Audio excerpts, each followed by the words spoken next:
Good afternoon. The time is 5:30 p.m. on January 18th, 2023, and this public meeting of the District of Columbia State Board of Education is now called to order. The roll will now be called to determine the presence of a quorum. Ms. Butler, please call the roll. Representative Bernstadt.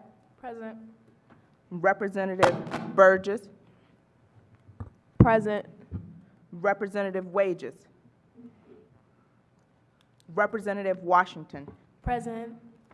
Representative Williams. Representative Chang.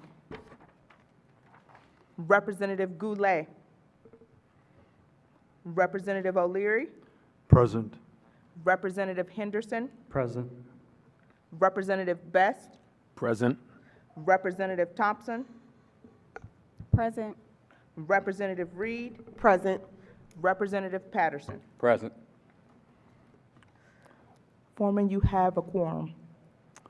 A quorum has been determined, and the State Board will proceed now with the business portion of the meeting. Each year, the State Board must elect a president and vice president to provide leadership and insight.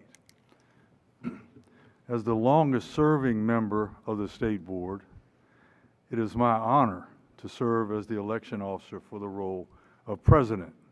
I will now entertain nominations for president. After all nominations have been received, candidates can address the body for 1 minute. Seconds are not needed for nominations. Are there nominations for the role of president?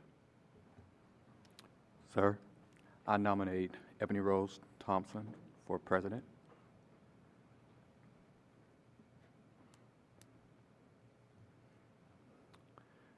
Seeing no further nominations, we have one presidential candidate, Ebony Rose Thompson from Ward 7.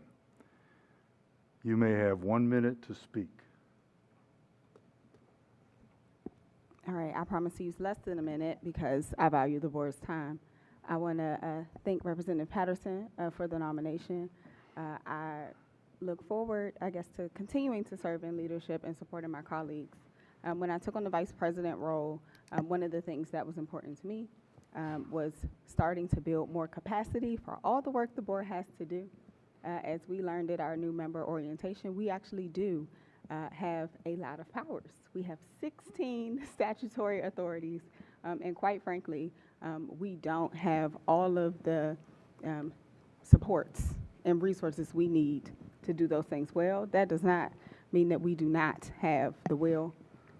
We don't have the know-how. We don't have all the things that we need as representatives. So I remain committed to continuing to support that, to stop people from saying the board has no power, because we actually have 16, and to support my colleagues to the best of my ability.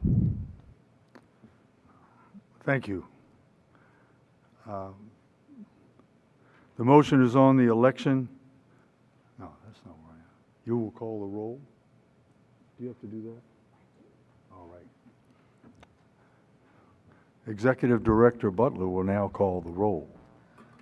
When you answer, you will call out the name and your choice for the candidate. Representative Bernstadt. Representative Thompson. Representative Burgess. Representative Thompson. Representative Washington. Representative Thompson. Representative Williams. Representative Thompson. Representative O'Leary. Representative Thompson. Representative Henderson. Representative Reed.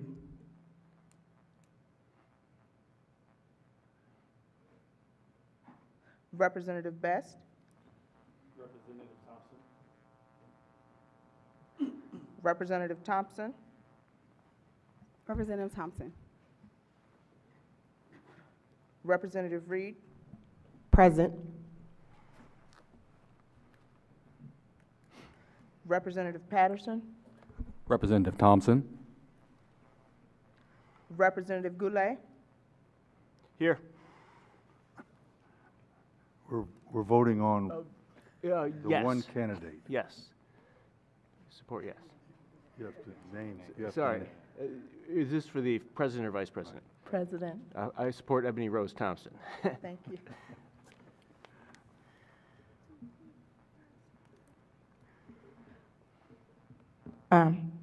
Representative Oliva, we have 9 votes, which is a majority for Representative Thompson for President of the State Board. Congratulations, President Ebony Rose Thompson.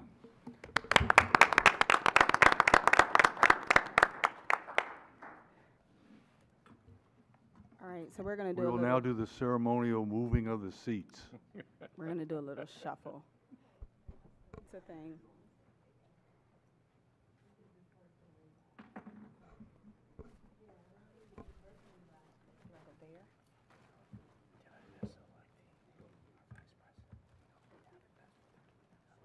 Ceremonial moving of the things. All right, perfect, thank you. Okay.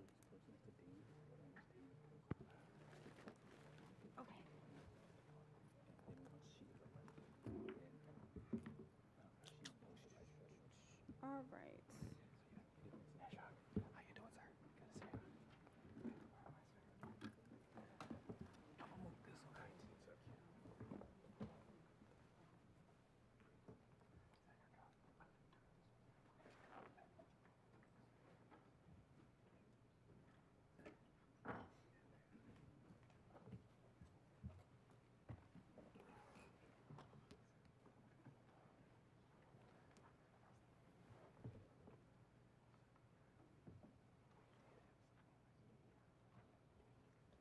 All right. I will now entertain nominations for vice president. After all nominations have been received, candidates can address the body for 1 minute. Seconds are not needed for nominations. Are there nominations for the role of vice president? Ma'am, I would like to nominate from Ward 4, Fraser O'Leary. Thank you. Any others? Seeing no further nominations, we have one candidate for the position of vice president, Representative Fraser of Ward 4. Candidate, you now have 1 minute to speak. I don't need a minute.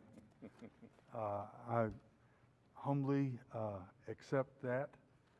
I will do everything I can to help the parents and the students and everyone who works in school buildings get what they deserve in our city so we can have the greatest educational system in the country. Thank you. Thank you. The motion now is on the election of the vice president. Each member will be called and respond with the name of their preferred candidate. Director Butler will call the roll and then announce the final votes. Representative Bernstadt, Representative O'Leary. Representative Burgess, Representative Washington, Representative O'Leary. Representative Williams, Representative O'Leary. Representative Chang, Dr. O'Leary. Representative Goulet, Representative O'Leary. Representative O'Leary, I'll vote for me. Representative Henderson, Representative Reed. Representative Best, Representative O'Leary. President Thompson, Representative O'Leary. Representative Reed, Present. Representative Patterson. Representative O'Leary.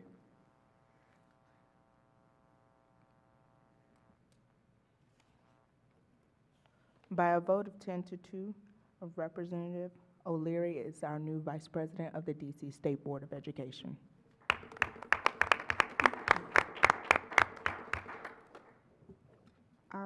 So I get to be the first to congratulate Representative O'Leary as our new Vice President. I absolutely look forward to working with you to improve student outcomes for the district. Members, we have now received a draft agenda for tonight's meeting. Are there any corrections or additions to the agenda?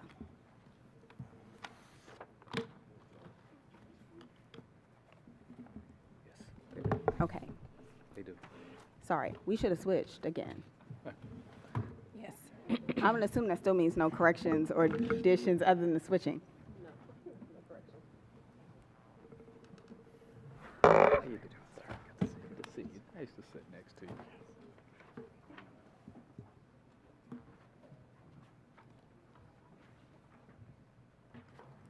Okay, now that I get to sit next to Representative O'Leary, Vice President O'Leary, I'm gonna say that seeing no changes, I will entertain a motion to approve the agenda. So I moved. moved. Is there a second? Second. The motion being properly moved and seconded, I will ask for the yeas and the nays. All in favor, say yay. Yes. Yes. Yay, okay. Any opposed, say nay.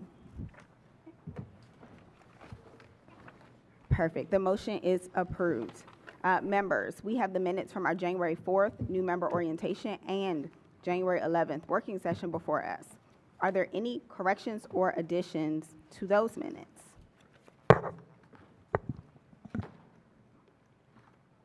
All right, seeing none, I will entertain a motion to properly approve the minutes. I'm still entertaining. I need a motion. So moved. All right, is there a second? Second. Perfect. I will again ask for the yeas and the nays. All in favor, please say yay. Aye. Aye. Aye. Sorry. All in favor, please say nay. The motion is approved. All right, moving us right along. Good evening. My name is Ebony Rose Thompson. I represent Ward 7 on the State Board of Education, and I also have the pleasure of serving as the president of the board this year. On behalf of the DC State Board of Education members, I want to welcome our guests and our viewing public to our public meeting, our first of the year. The State Board plans to continue this in-person posture for our public meetings. The State Board holds its regularly scheduled public meetings on the third Wednesday of every month at the Old Council Chambers at 441 4th Street Northwest.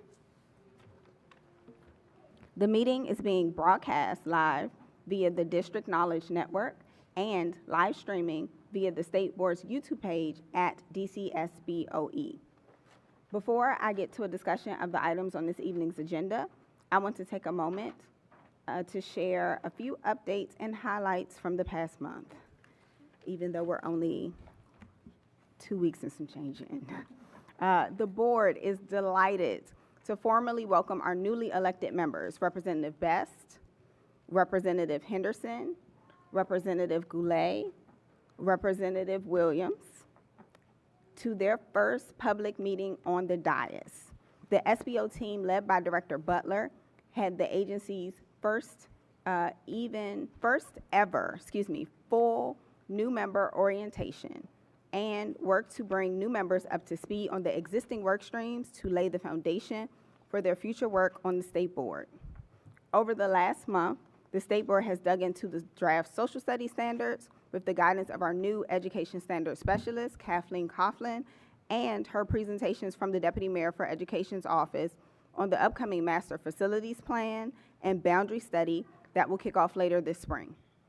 The State Board will hear from several public witnesses at our first meeting this evening, so thank you all in advance.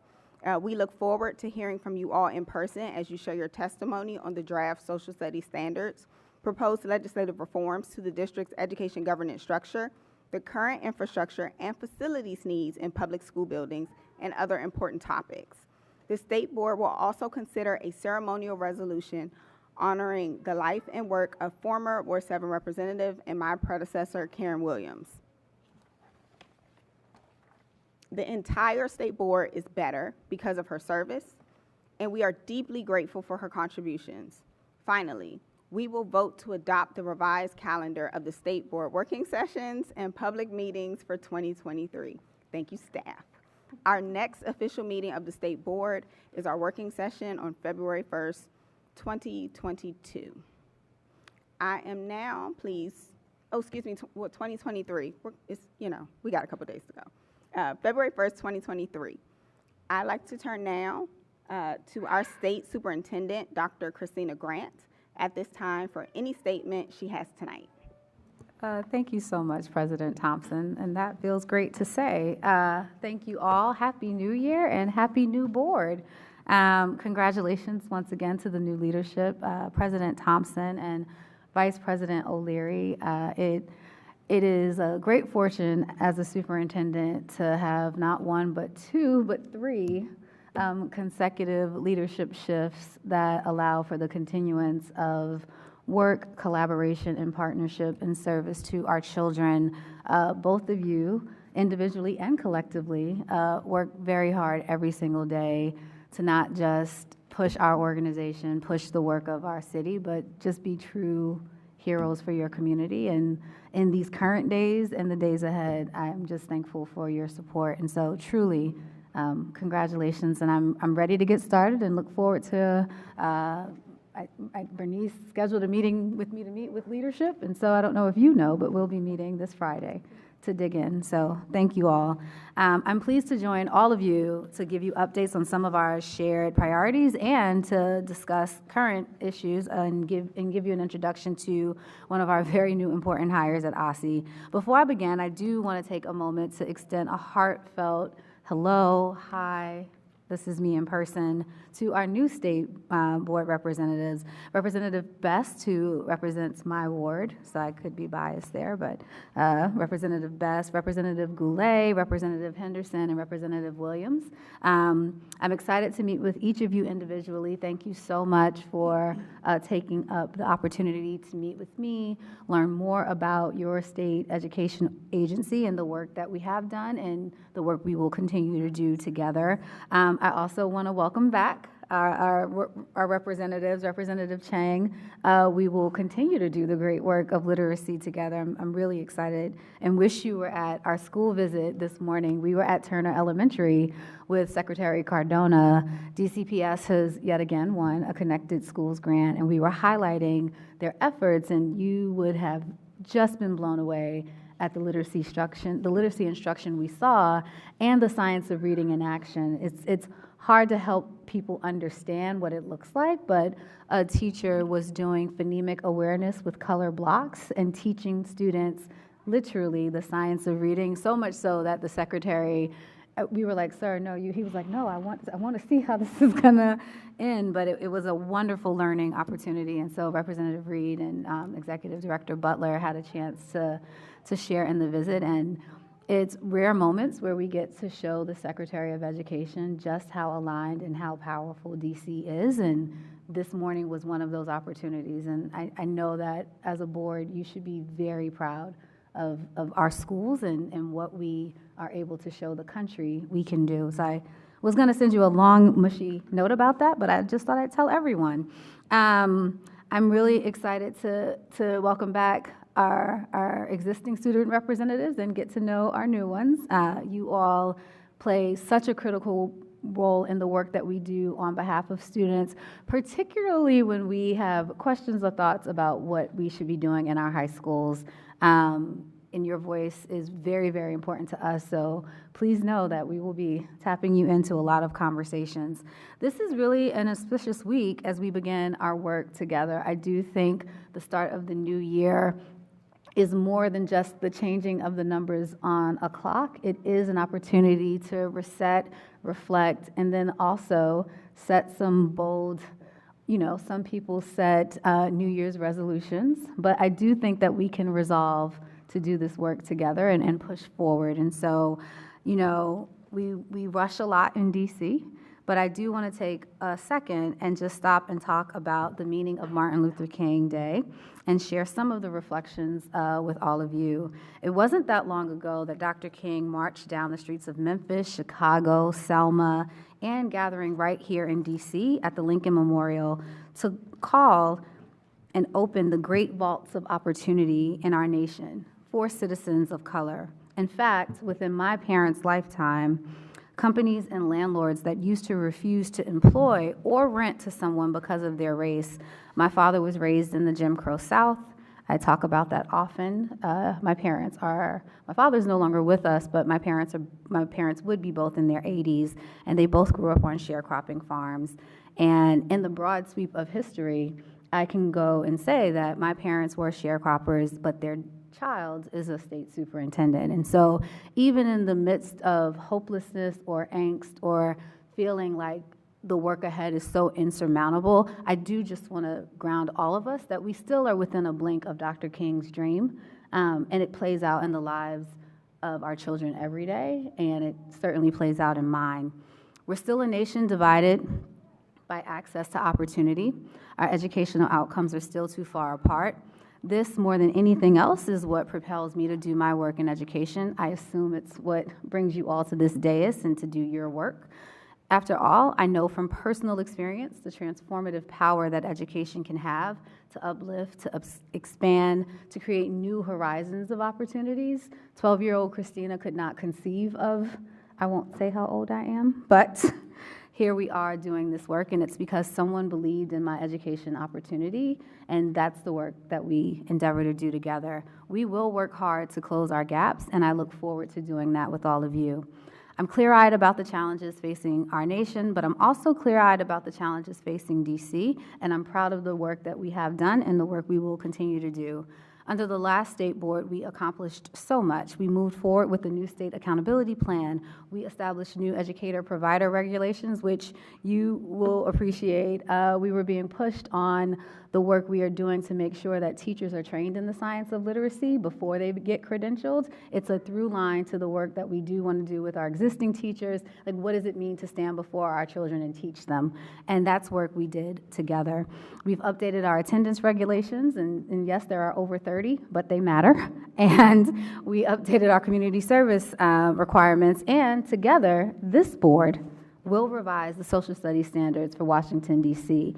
It's work that I remind people has not been done since I was a social studies teacher in 2006. And so it's historic work, and I look forward again to doing it with all of you. I'm confident that we can work together to build on our successes, including adopting menstrual health standards. We'll be the first in the nation to do that work in service of our students. We will get the standards across the finish line. I'm excited to dig into that work with our new members and further the work with existing members, and continue to be connected to you all through our monthly meetings, our engagement sessions, our working groups, and any opportunity that we can come together to deepen the work and push forward. Before I turn to our standards updates, I want to mention that we will be releasing an update to our recovery dashboard. Many of you know that we received over $600 million in ESSER funding. Many states have not done this, but OSSI has. We built an electronic dashboard that monitors the spend down of our recovery funding, such that individuals like yourselves and the public can log on and see how we're spending the money. It's a fiscal responsibility is important to me. I'm assuming it's important to all of you. We've identified 7 focus areas for our recovery investments: student and staff well-being, accelerated learning, supporting a safe reopening, reimagining pathways for post-secondary success, stabilizing and strengthening our early child care system, improving outcomes for students with disabilities, and investing in our core operational structure. Our updated dashboard will provide a breakdown of planned and actual spending in each of these 7 blocks, as well as a display that updates LEA spending. And so 10% of the set-aside lives at OSSI. We will break down how we are spending our resources, and you can go school by school to see how all of our LEAs are spending down their resources. We go out of our way to ensure that we are in compliance with all 3 waves of funding, but we want to make sure that you all can see that work in action. OSSI's health and wellness staff members were pleased to meet with you all and present our menstrual health standards last week. We appreciated your thoughtful engagement. We also heard that you wanted more time to engage your constituents and receive public comment before moving forward with a vote. We understand, and we moved our public timeline for a planned vote back from February to March. In addition, we will be posting the standards for public comment on our homepage this week, and we will be presenting the draft standards to your Student Advisory Committee in February. We will return in March to update you all on the public comment process, to receive any additional feedback that you may have for us, to make any final edits, and we ask for your vote to approve the addendum to our health education standards. OSSE released a revised social studies standards draft for public comment in December, on December 16th, right at the deadline that you had all asked for, before the board's last public meeting of the year. The standards were crafted by local educators comprising of our technical writing committee based on the board's guiding principles and edited by both local and national expert reviewers. For new board members, we comprised a team of national and local experts, the author of Chocolate City and the head of curriculum instruction from Columbia University. And so a wide range of individuals reviewed our standards, gave us a lot of feedback. I do want to thank President Thompson once again for playing a critical role in making sure that we received support to do that work the right way. The standards called for us to right-size the role of historically marginalized groups, increase the rigor and depth by creating fewer, clearer standards, less emphasis to be placed on the memorization of names and dates and places, but a greater emphasis is placed on analytical and historical reasoning, so our students can connect historical changes and influences to their lived experience. It's one thing to say that students, the Great Migration took place in 1945. It's a whole other thing for students to be able to situate their understanding as it relates to the process of the Great Migration and tell the story on how it took place across the country. So that's an example. The standards also incorporate new learning priorities, particularly on digital literacy and action civics, where students can apply their learning to create positive change in their community. We have experienced robust public engagement since their release. There should be no surprise there. With comments submitted from all 8 wards and from a significant number of educators, public comment is open for 45 days, 15 days longer than usual until January 30th. OSSE is also hosting an engagement session with all DC LEAs on January 25th. At your February working session, we will update you all on the feedback we have received and our plans for addressing the concerns raised, as well as seek feedback from the board. We then will align on the next steps moving forward for an approval vote. Now I want to take the time to talk with you all about OSSE's Department of Transportation, because we know that many constituents have reached out to you about our transportation services. On January 9th, OSSE DOT began running new routes for over 3,600 students receiving services. The transition was needed to increase route efficiency and to reduce the challenges that families have been experiencing since the start of the school year. So you will hear families say, it has been hard all year long. We intentionally wanted to create a new routing system to ensure that we were achieving efficiencies. The routes had been planned, they'd been scheduled, they'd been communicated to families weeks leading up to the transition, including calls, texts, communications with schools, and through letters delivered directly by our bus drivers. We know that there would be growing pains in the system, and we wanted to make sure that schools were aware. Staff shortages for our drivers across the country and the region are well documented, and OSSE is continuing to confront this challenge too. To respond, we're making modifications, including student shifts, and in some cases, which is what we are experiencing now, drivers are completing one route before beginning another. On October 9th, the same day that we implemented our new routing system, higher than normal staff shortages required additional route modifications that resulted in delayed pickup and drop-up time and lack of coverage for approximately 6% of our 524 routes. We deeply regret and understand the inconvenience that these disruptions are causing our families every single day. We are improving our communication efforts, but we are working with families to ensure that financial reimbursement is available for families that are impacted. And many of you know now that we are now posting every morning by 7 a.m. the current state of our system so that parents are able to operate in real time. As the days go by, we will be providing additional ways that we are supporting ourself during this time. It is the first time since we've returned to school that we have faced the impact of COVID and all of the implications as it relates to our service delivery, but trust and know that we are working very, very hard to improve our service. We appreciate the patience and the support that we've received from families, and to get to the root of the problem, we're offering an attendance incentive to our bus drivers to reduce the call-outs, and we will be hosting hiring fairs, one upcoming in February, and we will be having hiring bonuses attached to that fair. We're actively hiring bus drivers and attendants. I was saying that to Representative Patterson before we started. If you know anyone who would like to join us at OCDOT, please send them directly to us. We are live hiring now, and we will be having a robust hiring fair. And just to let you all know that we did this last year, and we hired every single attendant we needed. The challenge is that the work is incredibly difficult, and we need to make sure that we staff up and keep staffing while we navigate the realities of recovering from a pandemic. We've established a public webpage to provide daily updates on our routes. We are also calling impacted families directly. While we know that we have existing technological constraints, we are continuing to prioritize the communication with our families.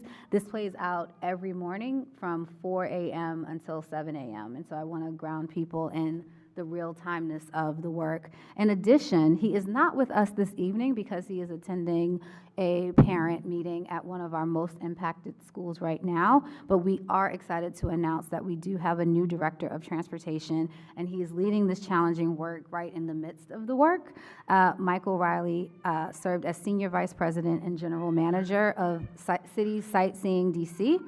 He has also served as the Assistant Vice President of Apple Bus Company, where he was responsible for developing, planning, organizing, and creating a comprehensive pupil transportation plan for 13,000 students in New Orleans. Michael is a veteran of the United States Navy and the Louisiana National Guard, but beyond his resume and what will be true when you all have the opportunity to meet him, I am most excited that Michael understands the critical nature of this work and the complexity of the task at hand. He believes in helping students who need the help most, those with disabilities that require door-to-door service. And I know that when you have the opportunity to meet with him, you will see firsthand his heart and his love for our children. It's palpable, and he is in his 13th day of work, and I don't know where we would be without him while we're navigating this. He is truly exceptional, and we're great to have him. We'll continue to communicate. Representative Reed said, who do I contact when a constituent has an issue? Feel free to direct your questions, thoughts, emails directly to myself or to Justin, our Chief of Staff. We are talking to residents every day, all day, to make sure that they are getting what they need. Representative Patterson knows to just forward them directly to me, and we will support them. I know I had extended remarks this evening. Thank you so much for giving me an extension of time. I am excited to get to know our new members. I'm excited about the work we have ahead. I'm really excited about the future of education in DC, and so thanks for having me, and congratulations once again. Thank you. And the one thing I would add to your remarks, and it is a piece of appreciation. So when I saw you Friday and mentioned the OSSI bus to you, you said, Michael's wonderful, and he's happy to come out to meetings if you all are getting questions. Yeah, and so, tonight he's at a school. I had spoken with Representative Patterson. We are at a place now where we know directly the schools that are of most impact, so we're reaching out to schools, setting up meetings. We will come to an A&C meeting. We want to do this work with community.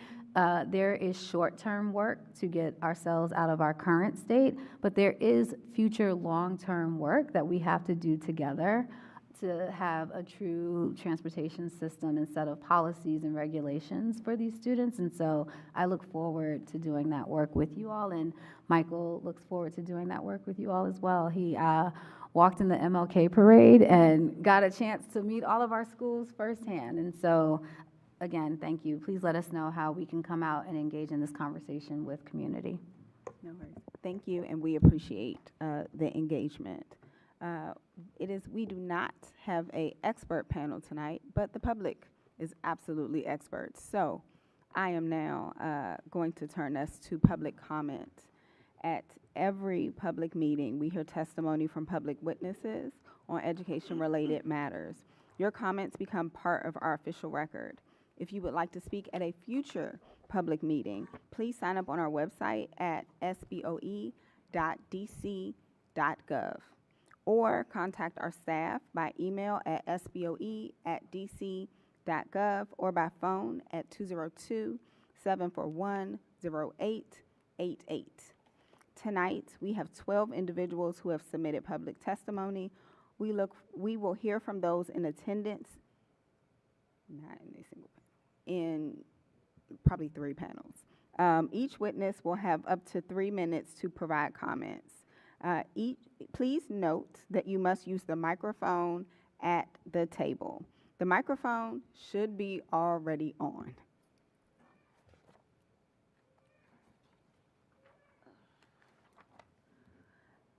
There's also a timer on the table which will light up as green for the first 2.5 minutes, yellow for the last 30 seconds, and after 3 minutes have lapsed, it will become red. That is your warning to wrap it up and your time is over. After our public witnesses speak, we will pause for questions from board members. Members will have 2 minutes for questions for our public witnesses. Those 2 minutes include their question and comment for their answer. I might change that. Ms. Butler will call the public witnesses to the table and the question rounds. She will also assist with the timing. Ms. Butler, I think we can give people 3 minutes since we don't have an expert panel. 3 minutes for the question and response.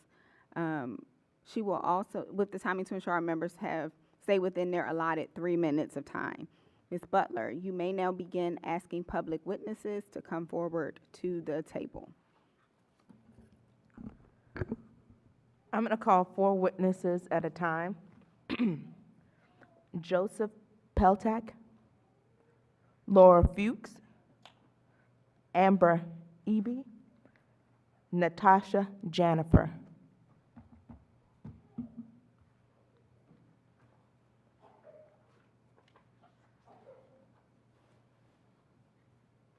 Sally Schwartz, Shemaya Carnathan,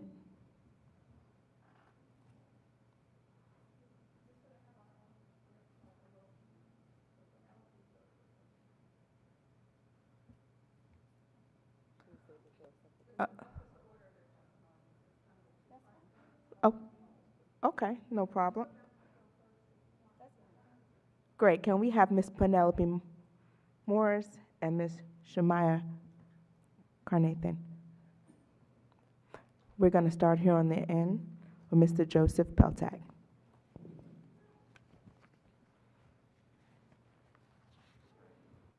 Good evening, State Board representatives, staff, and meeting attendees. My name is Peter Peltak, and I'm a DCPS teacher at Eastern Senior High School.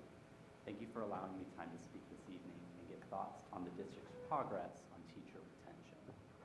In December 2020, after 6 years of teaching, I left my job at Cardozo Education Campus for a corporate job. My mental health substantially declined over the 6 years I taught because I emptied my cup to keep my classroom and students functioning. I know I upended my students' stability, but I had to take a step back and care for myself. I took a 1.5 years off to nurture my mental health, and then last August, I decided to return to a passionate career. If I choose to leave the classroom again, it won't be because of my mental health, but because leaders across my school and DCPS are failing teachers. Leaving seems to be our final option to escape the unprofessional treatment that we receive. I recently watched a video of a former teacher answering the question, what's the difficulty of working in schools that isn't noticed from the outside? And the response was job creep. The scope of teaching expands yearly because the solution to every problem in education defaults to expecting teachers to do more, be better, and work harder. Every year, teachers have new accountability forms to fill out, a new goal-setting approach, and a new means of communicating with guardians. Yet this ends up being death by 1,000 cuts. We're asked to do more, but are given less. Less time to plan, to research lessons, cultivate relationships with colleagues and students and families, and care for ourselves. These are some of the reasons why the district is seeing educators leave the profession for better opportunities. And to any teacher listening to this and debating whether you should leave the classroom to take care of yourself, do it. School leaders will immediately begin to replace us, but the chosen family and blood families that you have can't replace you. You're more important to a system that refuses to change.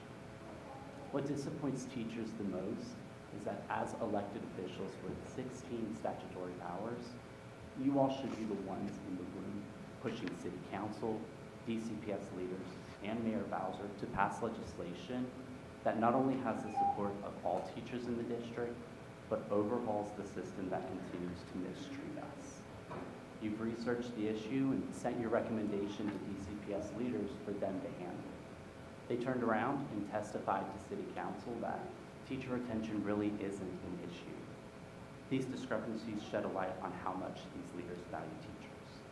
So tonight, I challenge you to challenge the City Council, DCPS leaders, and Mayor Bowser, and hold them accountable for implementing policies to improve the experience of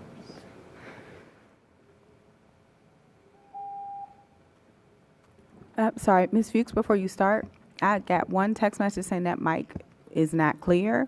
So I'm going to ask you to use the other one.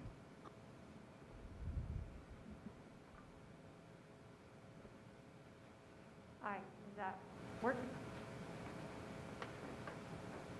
Okay.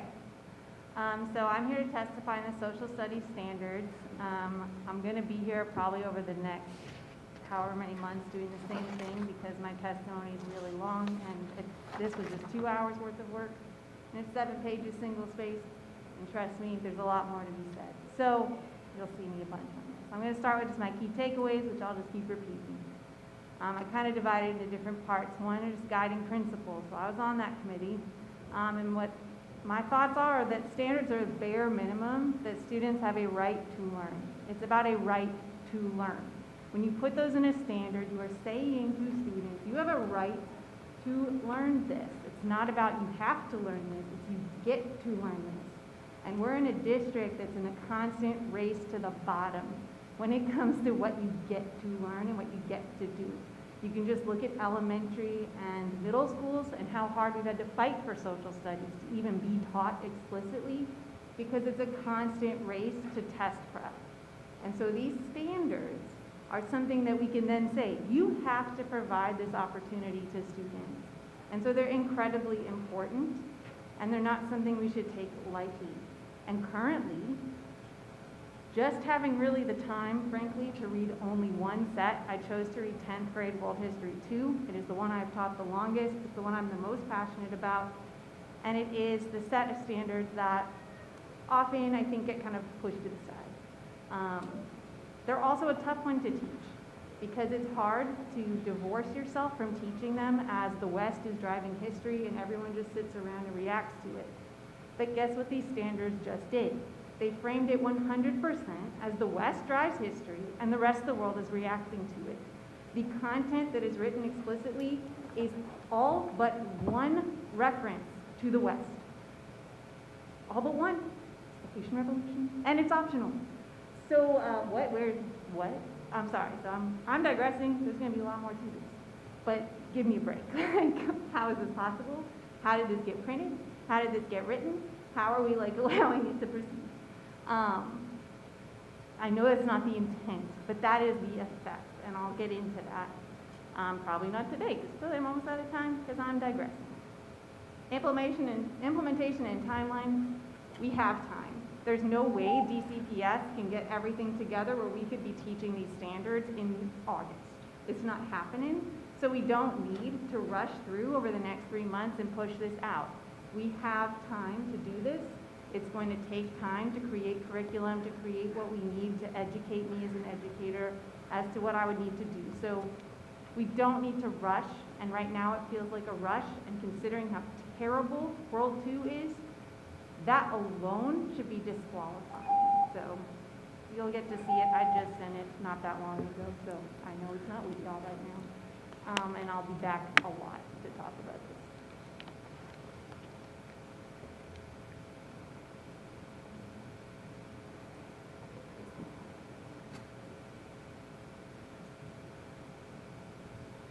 Good evening. My name is Penelope Morris, and I'm an 11th grader at school at Falls High School. I'm sorry. If it's possible, could you just pull it a little closer to you? Because I want to make sure we hear you. Is this better?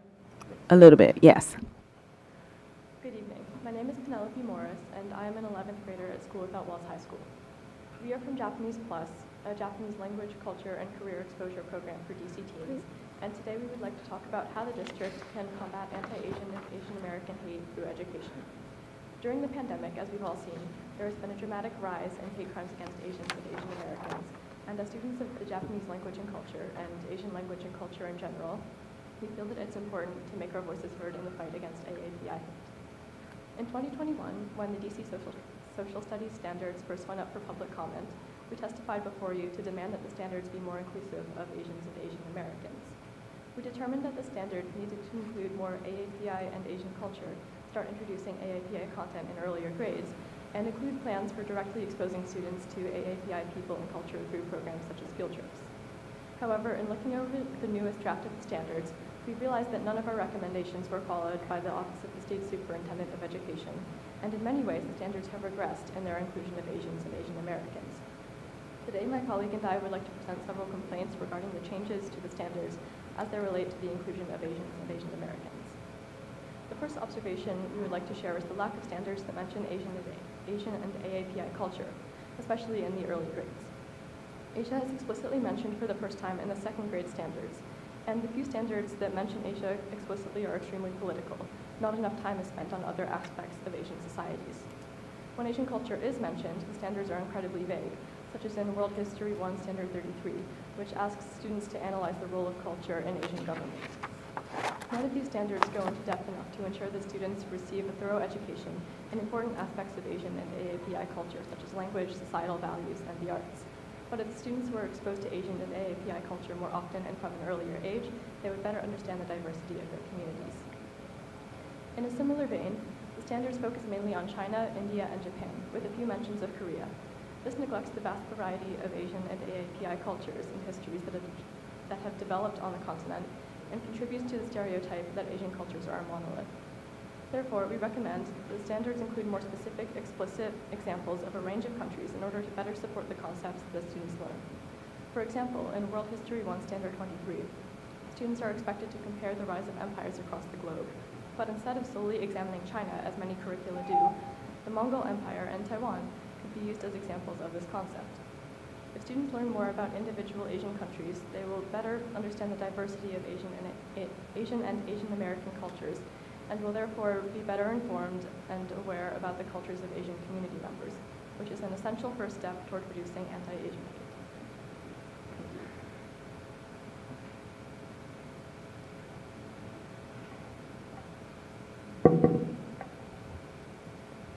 Is this okay? Yes. Hello, I'm Shamar Nathan. I am from Ward 5, and I am a junior at Splita Walls. To compare the revised standards and the older version, there's even less specific information now on Asia and Asians. For example, the older version covered the history of Southeast Asia, including Southeast Asia involvement in wars. The standards are also included the perspectives of Asians and named individuals such as Emperor Hirohito, but the revised standards do not include details of Asia. In another example, the older version of the standards for World History 1 details the Tang Dynasty's reunification of China and the causes for the growth of Buddhism in Tang China, Korea, and Japan. However, in the updated version, Standard 22 reads, compare and contrast tenets of various belief systems that developed in ancient empires and how they spread, including Christianity, Islam, Buddhism, and Confucianism. There are many standards like this that broadly include all continents. Also, there is less specificity regarding Asia since the World History II standards barely mention Asia's involvement in World War II and did not include specific names and events. I would like to go on to the next topic, which is Eurocentric. One of our members already stated that it is very Eurocentric, so I won't go much into it. But these standards do not represent Asia as a continent with its own history, but rather a continent that has thrived or suffered because of Europe and world history too. We suggested that the revised standards should go beyond the focus on wars, governments, and political leaders of the past to actually expose DC students to Asians, AAPI people, and communities today. But there are no mentions of these kinds of standards like the older version. For example, in the older version, grade 3 standards stated that local major monuments and historical sites should be recognized, such as the Vietnam veterans and the Iwo Jima memorials, as well as discussing the various communities in DC, such as Chinatown. But the only specific new standard that mentioned different communities was Standard 33 in DC History and Government, which mentions Chinatown as an option. We asked for more exposure to Asian Americans, AAPI, and Aussie has not listened to us. Our first recommendation was to see Asia and Asian Americans included from the earliest grades. We believe that showing films and reading books with Asian AAPI representation at young ages will help dispel or prevent stereotypes. What we found with the new standards is no explicit Asia AAPI content until some Ancient Chinese history in grade 2 and some American history standards in grade 5. That is not enough.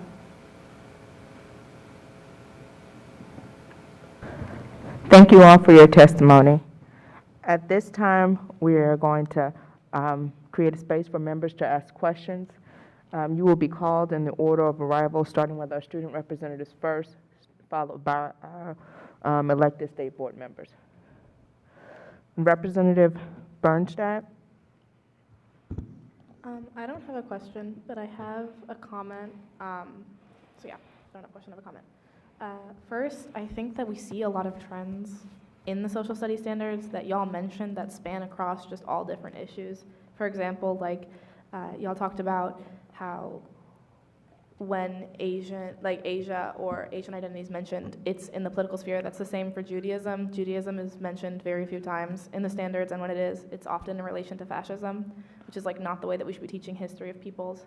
And I'm still working my way combing through all the standards because it's a lot, but I think that we need to be very clear to take approaches that are less Eurocentric and less focused on the way that the West views history, because it isn't reactionary, but the way that we paint it is. And I don't think, while there have been some, I think, important changes since, I really appreciate things like the inclusion of queerness in the standards in a more robust manner. I think that before we can vote, and I know it's not coming to a vote today, but before we can consider voting yes, we have to make sure that the way in which these standards are teaching history is one reflective of the way history happens, which means there will be some perspectives from the West, but inclusionary perspectives in other places, and teaches about identity, not just related to, negative events in the identity group's history. Thank you, Representative Bernstadt. Representative Burgess. Representative Washington. Excuse me. I also don't have any questions at this time, but I just wanted to thank everyone for coming and for your testimony, and I'll yield the remainder of my time to the chair.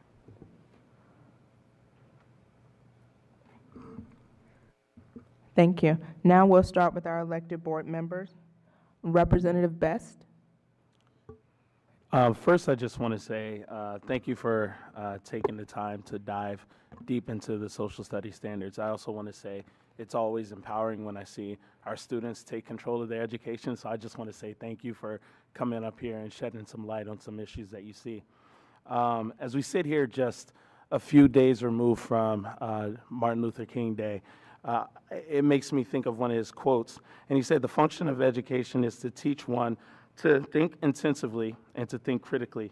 And I think that goes for us as well, especially as we think about the decisions that we make as it relates to these standards. So I think it's of the utmost importance that we get it right.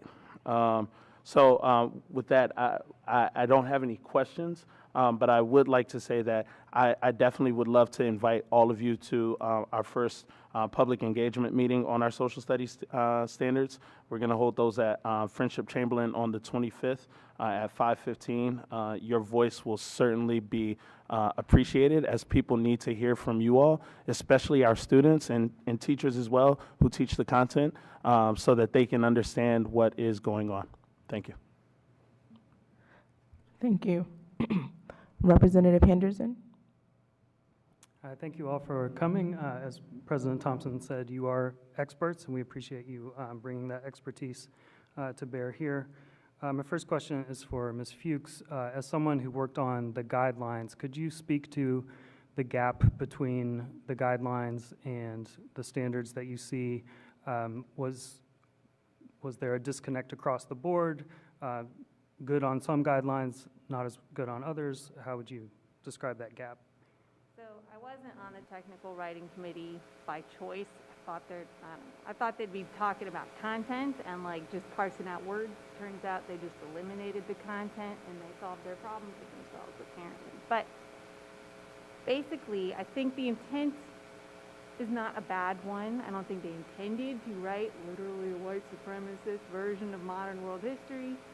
But as was mentioned, when you remove all the content and you just list a bunch of continents, and you call that like a standard, and you're like, okay, we reduced the number of standards, right? You can go in depth now, except you just listed 6 continents in the standard. I could teach a whole course on this thing. So one of my suggestions to better align is that you take what we already have in the 2006 standards, which are a ton of really interesting examples, many tied to DC, many tied to like the cultures of the people who live here already. A lot of names I didn't even know when I showed up. I was like, oh, gotta learn that. Let's find out, right? Like I had to push myself a lot as an educator, thanks to how maybe overly extensive it is. And put some of those back into the kind of overall concepts. But you also have to reduce the number of concepts. Because if you have a concept that you need like 25 examples to potentially like address, and even then you probably still just skimming a surface, you know, then it still takes too long. So and some of them, as an experienced world history 2 educator, somebody who prides myself in my knowledge on modern world, so it's certainly not everything. I was looking at like, how in the universe would I teach this? Mine is just like repeating the standard to a child. Thinking, okay, here's this concept. Like, it's so complicated to try to like parse some of these out. And there's so many of them that it just wouldn't be possible. We'd be doing that picking and choosing. Sorry, I'm using the whole time. But I think the intent was to like, if we point out bad things about Europe, then like we're being anti-racist. That's not how it works. If that's all you're doing, then you're still centering Europe in everything.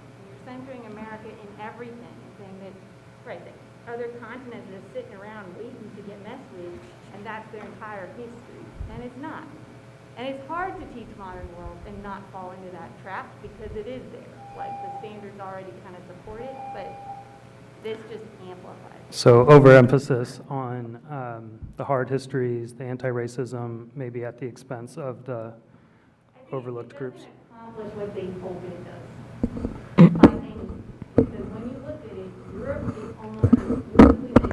We have reached time. Sorry. Representative Reed? Yes, thank you.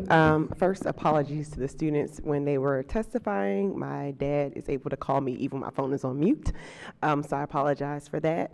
But thank you for your really in-depth testimonies. I would invite, I'm not sure, are you already a part of the Student Advisory Committee? Their applications will become available soon.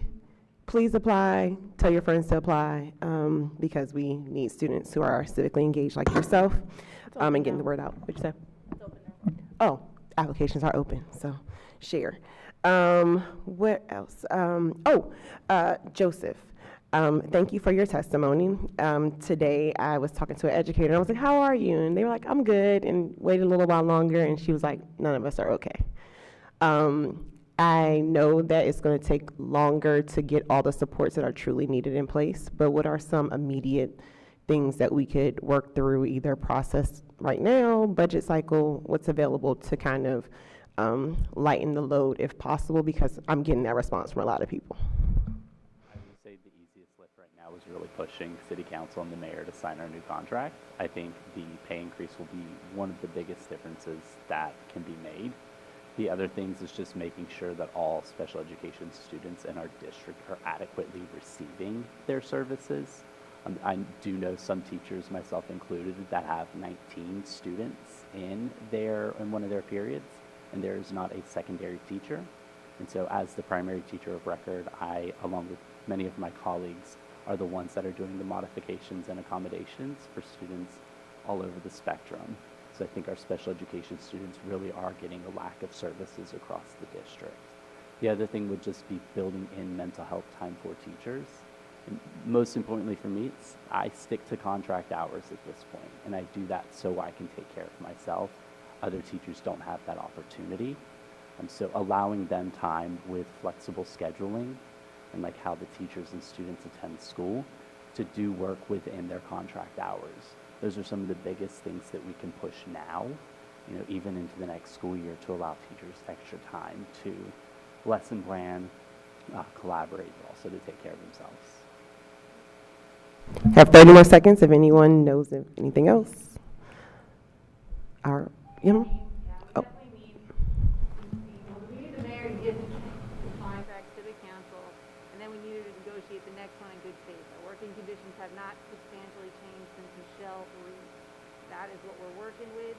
It's a problem, and that's because we don't get negotiated with in good faith, and we end up just doing money retroactive contracts. This contract ends in 6 months. Wait, question. So right now it's just money and not the full working conditions. That. Thank you. Thank you, Representative Reed. Representative Patterson? Thank you. My question is for Laura Fuchs. First of all, I want to say thank you for all that you do at H.D. Woodson. I do follow you, and I know how much your students love you and how much you put into your work every single day, and dedicating yourself to social studies. What I would like to know, because I do value how you look at this and how you approach this, is if you were to set a timetable, because we've been talking about time a lot, what timetable do you think is needed for us to get this right and then implement it so that our students will benefit from a really thorough standards? I do think, whoever is doing a lot of the changes, Aussie, taking some time to try to gather educators, because I've been trying to raise the alarm, but even someone who cares deeply about the standards, there's just not that much time to dive into all these changes and to see, oh, what's the issue. I kind of did an overview and was like, oh, there's just some big timeline changes, whatever, that's fine. And then I started reading, I'm like, oh no, this is very not what I expected. So I do think if Aussie could schedule some more meetings to come, gather some world history teachers, gather U.S. history teachers, gather elementary educators, give us a chance, to go through it with them, what they're thinking, what our reactions are. Because, I also know I have really strong perspectives on worldview, and I don't know that they're universally shared by my colleagues. I've been trying to, talk to others, and there definitely is there's a definite amount of nodding, but I don't know that they've dove in and they're just listening to what I have to say and being like, ooh, no, we don't want that, right? I don't know that they've engaged much. So I think getting more time, because it was over winter break. I didn't read them over winter break. I read them when I got back, and it's the end of the semester, right? I've got grades to do. This is not going to be top line item for teachers who teach it, and I mean, they do care. So I do think buying some more time for some of those deep comments, or maybe as they're going through the first round of comments, opening it up again for another round like that once they've said, okay, here's what we have changed, here's what we haven't. And I do think that would push it back some months to do it right and find the time, maybe one of our PD days, right? Come to the social studies PD and that be one of our sessions or something. And I'm sure, charter educators, I'm sure care too, and they need to be reached out to. So for me to summarize, is basically stakeholders haven't really been implemented in that aspect of it, in your opinion. We were told we could read them, and there's a lot, right? Like, Mhm. who's gonna read through all of them, like, in the time frame given?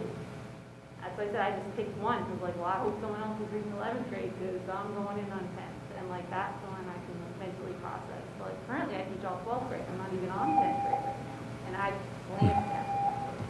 There's just not time. And then like, to go through and give comments on each one, that's a great opportunity to get time. Thank you. Thank you so much. Representative Williams? All right. Thank you all so much for your testimony. It was resonated with me on many levels, particularly as a current classroom teacher who's worked very hard on this issue. I wanted to kind of pose first to Joseph or Laura. You know, how much of a priority for you would it be to reform impact at this moment? I think hearing more teachers and from more teachers and how it impacts them. I know in certain situations, teachers are being what they consider impacted out, where school administrators are using the rubric unfairly against teachers that they deem as problem educators to get them out of the system. Other school administrators use it to give impact bonus pay to their favorite teachers. I think the problem with that is there's no set training on the impact system. The other piece of it is overhauling the whole system would actually prioritize teachers teaching and not holding certain subgroups to testing standards and holding them accountable to, a value added at the end of the year on pretty skewed standardized tests. No, and I've heard that. And to kind of follow up on that within DCPS, because I am currently a charter school teacher, how could protecting common planning time or planning time look in DCPS? I would say it's difficult for a lot of teachers. When I taught physics at Cardozo, I was the only physics teacher, so common planning didn't happen at my school. It happened as I reached across to other physics teachers. Now I work with another chemistry teacher, and we do have common planning, so it helps a lot as we're able to bounce curricular ideas off of each other and how we work with experiments. So protecting that, I think, is really important when you have a group of teachers that you can bounce ideas off of. A lot of teachers do find themselves on islands in their content area. Yeah, absolutely. And then I wanted to, with regards to Kamaya and Penelope, thank you so much for your testimony. As someone, a social studies teacher as well, I think getting into particular cultures and not having a cursory overview of standards. Penelope, you said the diversity of Asian and Asian American cultures is essential to reducing anti-Asian hate, and I've experienced that with students in the past and absolutely agree. So I just want the four of you to know that I will completely advocate on behalf of everything you said, and I do see this board having a role into continuing to push our city to implement these changes, because without our voices, and being able to listen to you, we're going to kind of stay stuck in a lot of the same status quo, which we know is not working. So thank you all for being here. Thank you. Next, we have Representative Goulet. Thank you so much. Can you hear me okay? The first question, Ms. Fuchs, you mentioned the contract. Have you heard of any possible delays in it, or is it just going through the process? Has there been anything that you've heard that could be slowing it down? No, I don't think we've heard anything about it slowing down. I mean, the mayor gets 60 days. We recognize that, but we were kind of sold a story that if we voted on it real quick in December, maybe by early January, we'd have it. Now, 17 is not on the agenda, so I think there's just not, the mayor doesn't communicate much. Like, the one communication we got for the reporter saying that she said she was going to get at the end of the week, that was a week ago. So that really isn't happening. So she's like, she just told us, well, I'm going to do it by February. Okay. Like, we could all kind of just sit down and be like, that's not exactly what we wanted, but at least like we know here's where the timeline is like that. Okay, thank you. And I just want to thank all of you for your testimony tonight, particularly the testimony in the social studies standards is really helpful for us to understand. With the community engagement, that's something we've talked a lot about here, of just trying to get a process in place where the public feels listened to, but also then OSSE and its experts produce information that helps the public digest, which is a really complex change to our standards. What do you feel the role OSSE should have in communicating in a summarized fashion? Perhaps after we finish this round of public comment. Do you see value in OSSI coming out with the summarized document of this and then going back then for a second round of public comment where the public can look at what OSSI's done, maybe in a more easily digestible way, and then we can have time to also hear from experts like yourself, Ms. Fuchs, and the teachers on changes that have been made and then changes that still need to be considered? That's a very multi-part question, but really want to just check in on the OSSI involvement piece and what role you think they have. If you could use the second mic. Okay.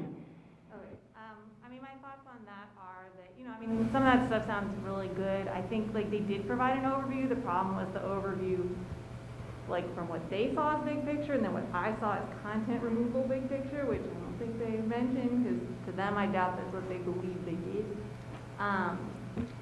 So, I mean, like, that's fine. I think, though, that it's really going to have to be, like, how can we, like, deep dive on, like, different subjects? If it's, like, let's do elementary, let's do 6th grade, 7th, 8th, like, however they're going to do it, so that people who do care about those specific ones could come in and maybe do some face-to-face interfacing with them or online, whatever, to really deep dive into some of those. Because, like, the things that they brought up about, like, these specific standards that were good and are now gone, which maybe actually means we're not just holding the status quo, we're regressing with these standards when it comes to some of our content, could really, like, maybe help them process and be addressed. Thank you.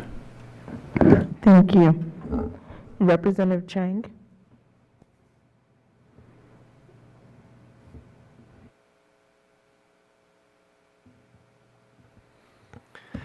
Ms. Morris, Ms. Carnathan, great to see you. Your testimony resonates with me personally. My family immigrated from Taipei to DC's Chinatown, and as Ms. Fuchs framed it, DC students currently don't have standardized opportunities to learn about the experiences like my family's that are not part of this monolithic narrative you're naming. So you have my support. Would love to talk more offline. Mr. Peltak, following on Dr. Reed's question, if signing the new contract and increasing the pay is ask number 1, would love to hear your ask number 2.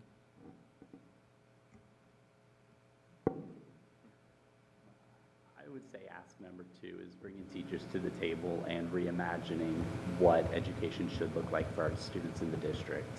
The biggest thing I would say would be flexible scheduling. We know attendance is one of the biggest issues our students face. My students face it all the time as high schoolers. So what are ways that we can change the way the schedule is set up, but also incorporate the educator's experience into it? If it is a Monday through Thursday schedule and Friday is a work day with office hours, that's one way to imagine it. If it switches hours where students are learning, pushing it back. I would say probably 70% of my students work jobs in the evening to support their families. Mm-hmm. Getting there at 9:15 is often difficult when they're closing in Chinatown at midnight. Yep. So that would be ask number 2, is reimagining how we schedule our students. Great, thank you. Ms. Fuchs, beyond the content points that you named, a theme stuck out to me around operationalizing these standards, and I'd love to hear how you would structure the standards to be more, to make it easier for educators to actually operationalize. So I think what was nice about the kind of purely content standards was that I could just move them around, right? I didn't have to teach them in order. That was never a rule. So I could say, like, oh, I want to pull these out and do these together because I could see it. Now, I love doing that, and I know not everyone does. So, like, some of it could be, like, when you're pulling out some of these big concepts, like, one, you reduce the number significantly, so if they are manageable. And then you provide, like, the content bank, and that could be, like, tied to the concept. Like, I give an example in my extremely long written thing that I just sent. So, like, I just pulled stuff from 2006, so it's not perfect by any stretch, but, like, just an example of a concept, and then me pulling standards out of the 2006, I'm like, pick one from each continent or something. Like, again, not how I would personally love framing it, but at least the content would be back. And yeah, you wouldn't have to teach it all because it's not possible in the 2006 standards. It's too much content. But to maybe like give people an opportunity to think, this is at least one way I could do it with this concept. Thank you. Thank you so much to our first panel of speakers tonight. We truly appreciate you taking the time. I'm sorry, we have 2 more people. My apologies. Representative O'Leary. I just have a couple of things. It's horrible. The teacher's contract has not been signed, sealed, and delivered to our teachers. Before Christmas, after 3 years, the mayor finally said that she went along with the contract, and now it's the middle of January. Teachers haven't received a penny, and there's nothing in sight. I don't understand the delay. The same delay with that is the delay that happened with the social studies standards. The last time social studies standards were written was almost a decade ago. And there doesn't need to be any hurry up to get this. We only have a couple of things that we can do as a State Board of Education. One of them is to okay the standards. And so whether we have to push back the time for public comments or to push back to make sure that it's inclusive, because when we started talking about the new standards, we felt really good about it because it was going to like talk about history that happened after 1900 or 2000 or something like that, because we want our students to be able to understand that history repeats itself, but we also want our students to understand that we're living history right now. And so I know that how the teachers feel about not having any money in their pocket, and I appreciate what y'all said about everything to students. And I'm going to give up the rest of my time, but I just want, we have an emergency as far as teachers' paychecks, and we also need to make sure that the standards that we submit finally are going to be able to live for a while. And that's what we really need. And we need to go to the experts. I don't really need any feedback on that. President Thompson. I want to thank everyone for their testimonies tonight, and I actually do have a question. I appreciate Representative Patterson asking about how we can engage educators. I'm also curious, as people who have started to dive into this, how we can engage more students. Like what would be necessary? Because I have a feeling it's not putting a 150-page document in front of them. What would be necessary to make it accessible and get the feedback we say we want around these standards?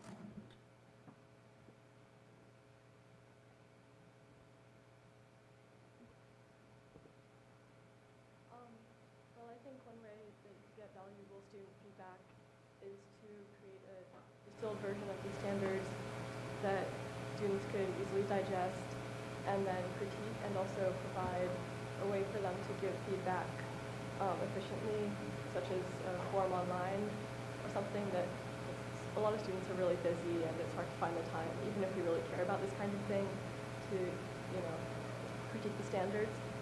But if there was an easier way to provide feedback, I think that would be really helpful.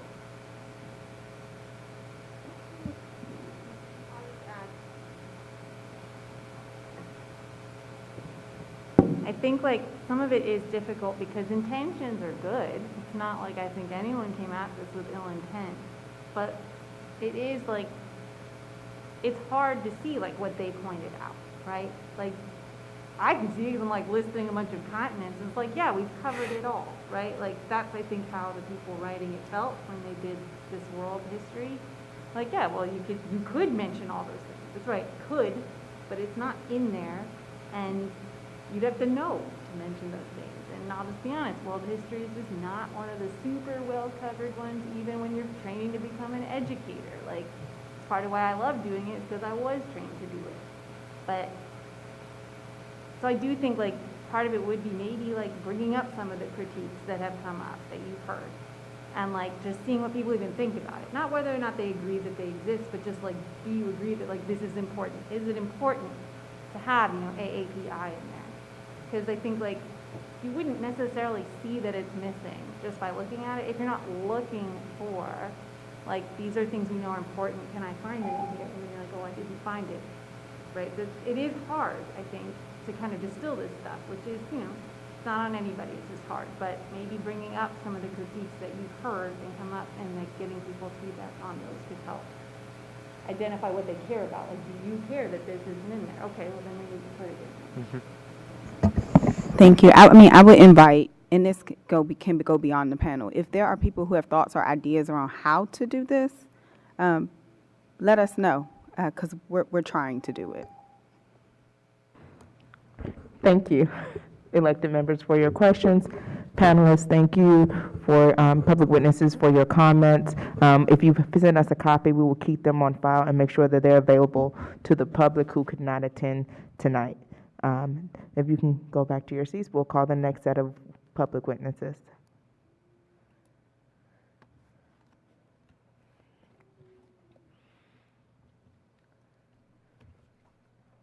Amber Eby, Natasha Jennifer, Sally Schwartz, Armand Cervantes, Doug Phipps,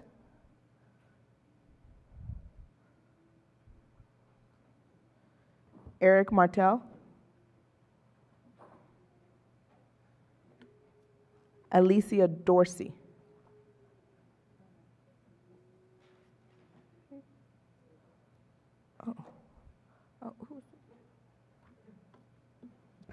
Stamper, you bust. Thank you. Oh. Yeah. Okay, so we are going to take just a second. If you guys could use the larger mic in the center and speak closer to the mic, that would be super helpful as you give your comments. This one next to you, sir. Yes, that one. And so we are going to start on the end and then work our way all the way down. You each have 3 minutes starting now. Good evening. My name is Armand Cuevas. I'm currently living in Ward 1, and I've been a teacher for the past 10 years, 5 of which I was a teacher in a Ward 1 DCPS high school. And last school year was the hardest school year of my entire life, and for my own mental health, I stopped teaching. The schedule was unrelenting, and there was never enough time in the day. Now, since July, I've been an administrator at a Ward 4 charter high school, and my mental health has improved tremendously, mainly due to not teaching anymore. I don't want the system to continue to be unsustainable, and my number one desire is for us, teachers, educators, to just get more time. Online schooling wasn't perfect, but it had its merits. After the virtual school year, though, we jumped right back into completely regular scheduled programming with not enough adjustments. Teachers and students were tired. One solution is the shift to flexible scheduling, which can look different in each school in a 5-day week. 4 days in a 5-day week, 4 days would be business as usual, and the 5th day would be a short day, a virtual day. You know, there's a lot of examples going on right now in DC. For example, some schools are already doing a short day on Monday or Friday with success, giving teachers the time after school to fit in those meetings or planning time, while students are given either well-needed time off to rest or have meaningful, non-academic related experiences. Another school has a virtual Friday where students still are required to sign in and engage in meaningful learning while also having time in the second half of the day to do tutoring, homework, office hours, and so on. Teachers can catch up on meeting and planning during this time, and everyone's in the comfort of their own homes. Adults I've spoken to at these schools have loved these changes, and it kept them willing to stay teaching at their school. As the world shifts to remote work, so many of my non-teacher friends are still working from home or have a 4-day work week. Many teachers are also leaving to find more sustainable jobs for their mental health. We need to shift as well to be understanding of the needs of teachers, which these needs will also end up benefiting students as well. Another reason I struggled with teaching was a lack of time. At least 4 times a week, my one planning period was taken up by a meeting or subbing. Planning time is crucial for teachers. That's how we do our jobs effectively. We plan adjustments for lessons, we grade and give feedback, we create engaging activities, and so on. We can't effectively do our jobs while we can't effectively plan if the students are right in front of us during class. When I didn't have enough planning time, I would stay 1 to 2 hours after school, and that schedule was just punishing. We need to keep teacher planning time sacred. What that looks like, create rules or laws citywide that protect planning time. Put more money into recruiting, training, and paying substitute teachers, or just teachers in general, so schools don't have to rely on pulling existing teachers in the building to sub, or just like giving teachers lots and lots of classes to because there's not enough teachers in the building.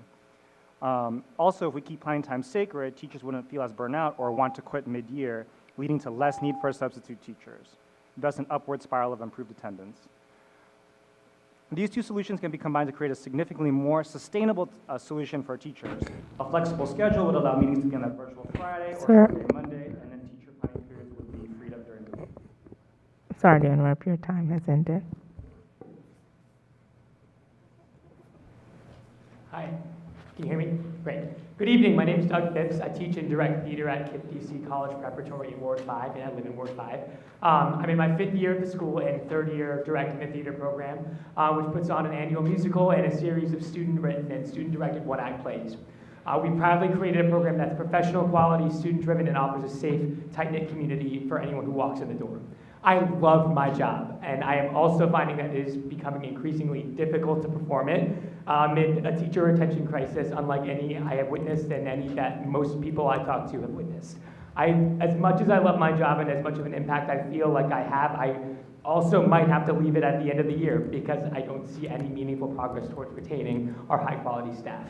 At KIPP DC College Preparatory, our school has seen over a dozen of our 62 lead teachers quit since the beginning of this school year.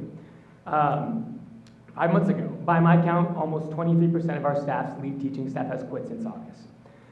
This problem has become a cycle of turmoil for our school. Case in point, our statistics teacher resigned in week 2 of the school year. With no teacher, statistics students were assigned packets and Khan Academy modules with no one to provide high-quality instruction, no one to guide and hold them accountable for learning. For months, we still don't have the statistics teacher. Teachers and non-instructional staff have been asked to substitute for statistics without compensation throughout the year.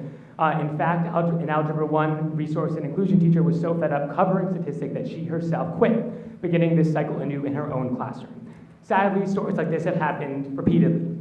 We are in crisis. After a December fireside chat where staff had the opportunity to share their concerns directly with KIPP DC's CEO, teachers, administrators, and headquarters staff collaborated to create one measurable and crucial change to improve teacher satisfaction. KIPP DC finally agreed to pay teachers for subbing classes. While this is progress, it is certainly only the beginning of approaching the surface of these issues. Since this intervention, 3 teachers have still quit, and the crisis continues. If KIPP DC and DC schools broadly are to retain teachers and avoid a future staff exodus like the one we're experiencing now, I believe they must implement the key modifications of flexible scheduling that we've already discussed ad nauseum this evening. I could talk plenty more about all of those things, but I think a lot of the things that Armand mentioned and that Mr. Peltak mentioned in the first panel around one flexible day a week would go a long way. At KIPP DC College Prep, students are in school from 7:45 a.m. to 3:45 p.m. That is a 5 daily block classes of 75 minutes each. And instructional time doesn't mean a whole lot when half of your classes are subbed by somebody who doesn't hold students accountable. I recognize the SBOE's limited power in considering the proposal of flexible scheduling, but I think it is an important body in advocating for it, and I appreciate your time. Thank you.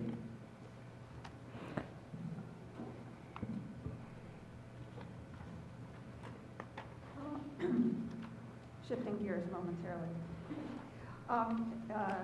Thank you for the opportunity to testify. I'm Sally Schwartz, Director of Globalized DC, a nonprofit organization that works to promote global education, language learning, and study abroad for DC public school students.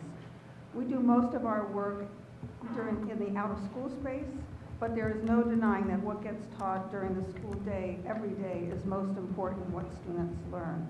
This is why we are very interested in the revision of DC social studies standards and why we are also very concerned about what may be a huge missed opportunity. I just want to say something about the field of global education, which is what I do. Around the year 2000, the field of global education experienced a fundamental shift. Before that time, and in my day, K-12 students, of course, learned about the world primarily in world history and geography classes.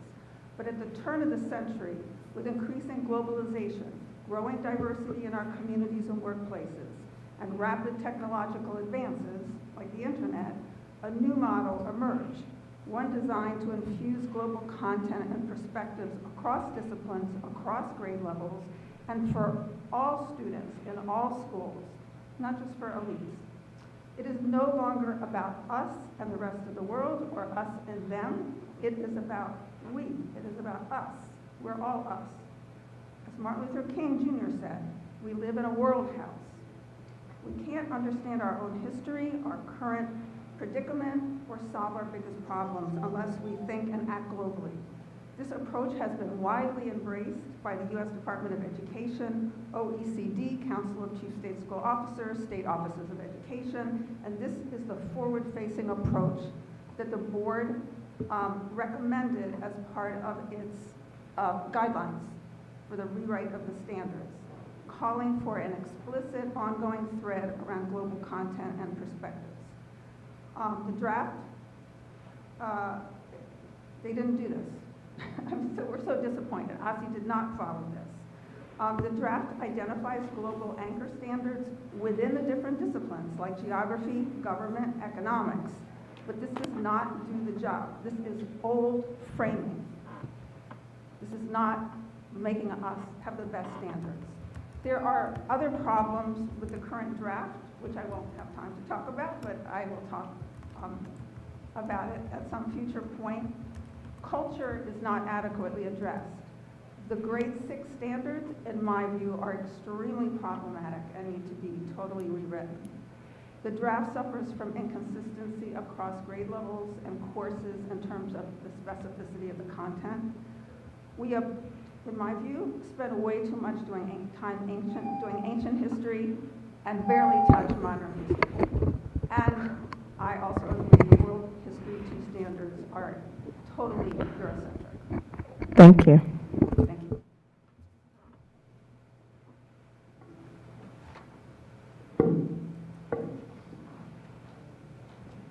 Good evening, representatives. My name is Alicia Dorsey, and I'm here to talk about equity in schools. All the top performing DC public schools are in Northwest, except McKinley Tech, which is in Northeast. This is a gross display of inequity and institutional bias in our education system. It is magnified by the fact that 43% of all students live east of the Anacostia River in Ward 7 and Ward 8. Despite housing the highest percentage of students, Wards 7 and 8 have the lowest percentage of performing schools. We are desperate for top performing school options east of the river. More than 2,640 students leave their homes daily to attend schools elsewhere. In fact, the combined number of east of the river high school students attending top performing schools in Northwest is enough to fill Benjamin Banneker High School. DCPS selective high schools are among the strongest academic performers in the system, boasting graduation rates above 95% and top overall test rankings. Also, did you know that there are no fights at Benjamin Banneker High School? An added benefit of the highly competitive admissions process is less school violence and disruptive classroom behavior. However, there are glaring distinctions between the admissions criteria for selective school programs in Northwest and Northeast versus selective schools east of the river. The Northwest and Northeast selective schools have higher admissions requirements for GPA and standardized test scores. As a result, these selective school choices are not viewed as equivalent or comparable. The differences in admissions criteria reinforce perceptions of strong academic rigor in the Northwest-Northeast programs and negative perceptions about the quality of schools east of the river. This school inequity has persisted for decades, and the dynamics strain the entire system. Schools in Northwest are bursting at the seams, each year strategizing ways to meet the needs of a continuously increasing student population. Meanwhile, schools in Southeast are facing challenges of budget cuts and school closures due to a continuously decreasing student population. For example, Jackson Reed High School in Northwest was designed to hold 1,550 students. However, the student population was 2,300 in school year 21-22. During that same year, 25% of the Ward 7 and Ward 8 high school students traveling to Northwest attended Jackson Reed. Creating highly competitive selective schools east of the river will benefit the system overall by relieving overcrowding in Northwest schools. To provide equity in school choices accessible to families living east of the river, I propose to create a highly competitive selective high school in Ward 8 with the same admissions criteria as top performing selective schools in Northwest. 2, a selective middle school in Ward 7 with limited admissions criteria that confirm that students are free from behavioral problems likely to disrupt the classroom and satisfactory math and ELA teacher surveys. This proposal directly aligns with the DCPS strategic priorities to define a consistent standard of school excellence Thank you. and systematically interrupt institutional bias. Thank you. Good evening, State Board of Education. My name is Patricia Anduha-Stanford. I hail from Ward 7. Let me tell you quickly about my day and how I ended up sitting.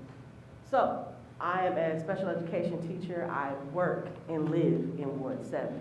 I work at a public charter school. So today from 10:30 to approximately 1 o'clock, I sat in an IEP meeting. It was my first in-person meeting, post-pandemic, brick and mortar with people in front of me. Let me tell you how nervous I was. Nervous was half of it because at 10 minutes prior, I did not know that it was in person. I thought it was virtual, so I thought I had that buffer, but I did not. So I had to quickly address my self-care and anxiety issues in 10 minutes. So I did 15 push-ups. I started doing burpees in my classroom and talking to my staff. I'm like, I could do this. I could do this. I literally had to talk myself up, and even just thinking about it, I could feel my blood pressure go up. So listening to the other colleagues here say, self-care, self-care, I want to quit. I fought so hard to go from being a paraprofessional to now being a classroom teacher, and then presenting the inequities and the disparities of being a paraprofessional, now being a classroom special education teacher, what I always be, then to be as scared as all get out today to go in an in-person meeting. It was a huge turnaround. Then to come here in person, travel all the way from Ward 7 to 6 to 5 to 4 to 3, where we are now, Dr. Reed? Exactly. Okay, it was a nice drive to get here and park, and it's an in-person meeting. I got kids. I appreciate the State Board of Education staff over there. Shout out, because you guys are helping me sit in this meeting with 2 children under the age of 8, a 4 and a 7-year-old. Shout out Big Fat and my oldest. It is not easy to attend an in-person meeting. Let it be known. Let it be said. I'm also an ANC commissioner coming from Ward 7. I appreciate. Let me say it again. I appreciate a virtual option. Let it go on record. I appreciate accessibility. East of the River residents, we don't have the greatest infrastructure issues. Things, as Ms. Dorsey here has stated, 43% of East of the River wards that, you said East of the River, you said 43% in your testimony attend Ward 3 schools. As a result of the overcrowding, Mr. Goulet, in Ward 3 schools, they come from neighborhoods like mine, and I get why they come. I received an email from a student from H.D. Woodson, Ms. Thompson, and it made me cry. I cried for 30 minutes trying to come up with a response to this child. She asked me, Commissioner, what do you want to do about gun violence? How are you going to address that in my community? And I was stuck because I cried so much because I remember emailing my representatives where I grew up in Compton, asking the same questions over 30 years ago. So I'm going to put that same question to you guys. What do you want me to do to address gun violence in the Deanwood and Burville communities for students that attend H.D. Woodson? Because I don't know what to do. I want to do a listening session. Can you help me make it happen? These babies need to be heard. They want a safe space to be heard. They want their feelings addressed by elected leaders, such as you guys that got elected to these seats, to help them address the gun violence issues in the Ward 7 neighborhoods, such as Burville and Deanwood, where H.D. Woodson sits. Thank you. Thank you. We will now start with member questions. Representative Bernstadt. Hi, thank you all for your testimony. I have one question for Ms. Dorsey. I see here number 2, the creating a selective middle school in Ward 7 with limited admissions to criteria to review school records to confirm the student is free from behavioral problems. Is that something that happens at other schools? I know step 1 or proposal 1 happens other places, but is step 2 something that we've seen in other schools in DC? Thank you for asking. No, based on my research, There is only one other selective school in DC. It's the Czech lower school that actually services grades 6 through 8. I've actually gotten conflicting information. I called the school because I actually have a rising 6th grader to see what the application process included. I was told that, yes, these things are actually required, but they're not utilized in terms of selecting students to attend the school. So the short answer is no, I don't believe that these are current requirements, but I've included it here really to address behavioral issues and to try to replicate the environments that we're seeing at the highly competitive selective schools that have less violence and less classroom disturbances. Okay. Thank you. I think that's my only question. Yeah, so I yield my time. Thank you. Representative Washington?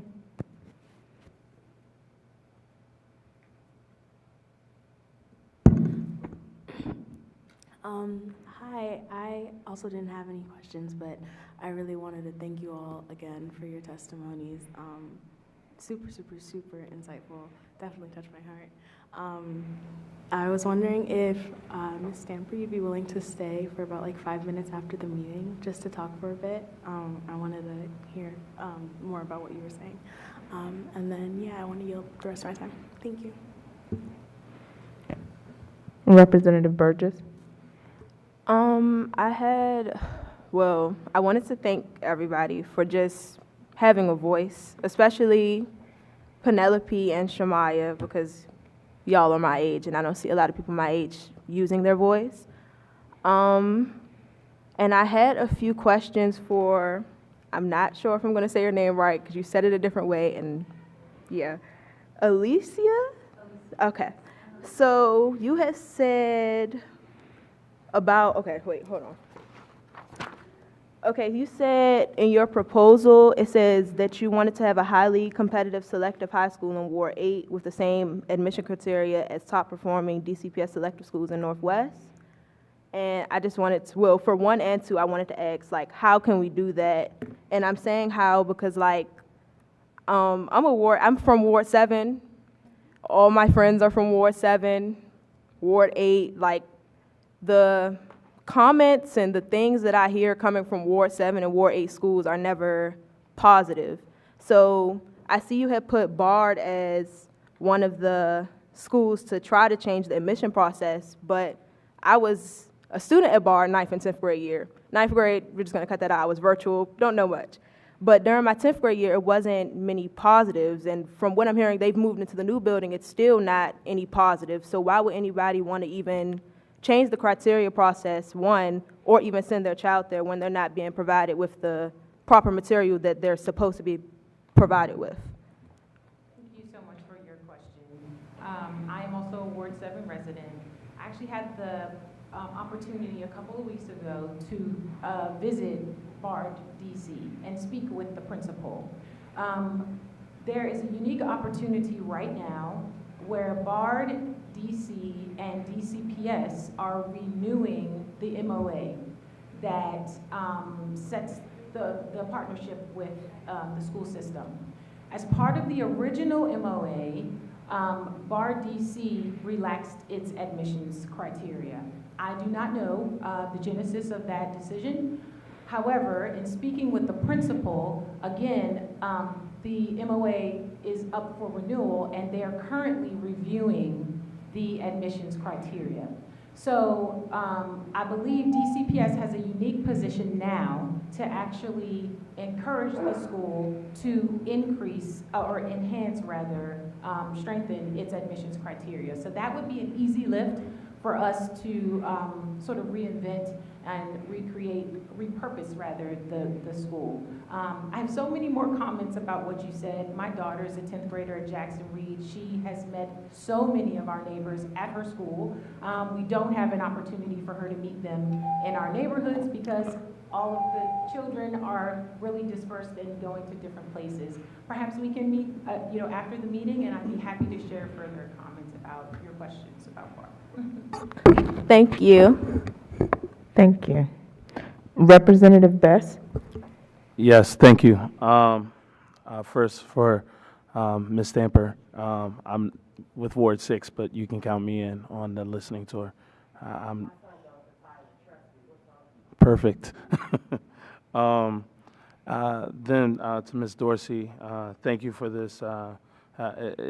I read it the other day, and it was just something that really stood out to me, especially as I think about Anacostia High School that has the facilities and a very low population. So would love to continue to have that conversation with you as well.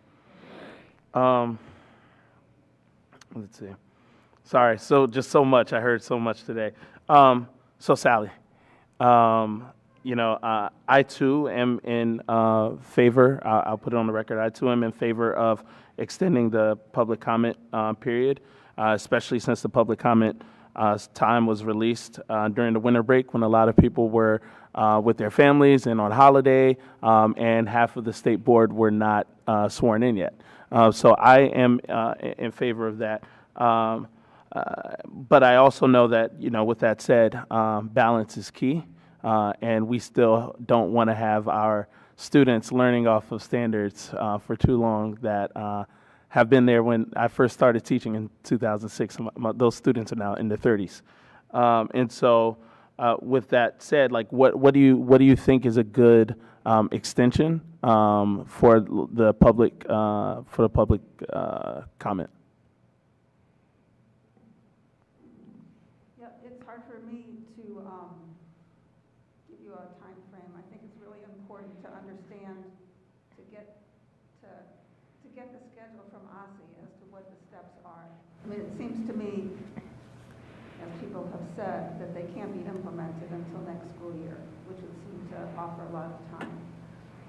From my vantage point, I work with outside partners. I work with educators, but I have been trying to reach people who are working in the field, or people at universities who deal with global issues, and who hire people who have global competencies. We have a big blind spot about the job opportunities that are available in the international and language domains. We don't do much with that. It takes time to get them together. So I'm just looking for time to engage people, let people have time with, if not a big document, a smaller document. So it's hard for me to say. I would want at least a month, to be honest with you, to make it worthwhile. Thank you. Also wanted to say planning periods are incredibly important, not only just to make sure that we're doing what we can do, but also for the mental health of teachers. So I'd love to also continue that conversation as well. Thank you. Representative Henderson? Thank you all for testifying. Ms. Dorsey, I would like to talk to you more. You're making a very important argument that we need to put at the forefront. I want to take my time, though, to ask about flexible scheduling. Sorry, Ms. Dorsey. What are the barriers to flexible scheduling, especially at a charter LEA where it seems to be under the autonomy of the school leader to implement that? What are some things that are holding back a broader implementation of flexible schedules?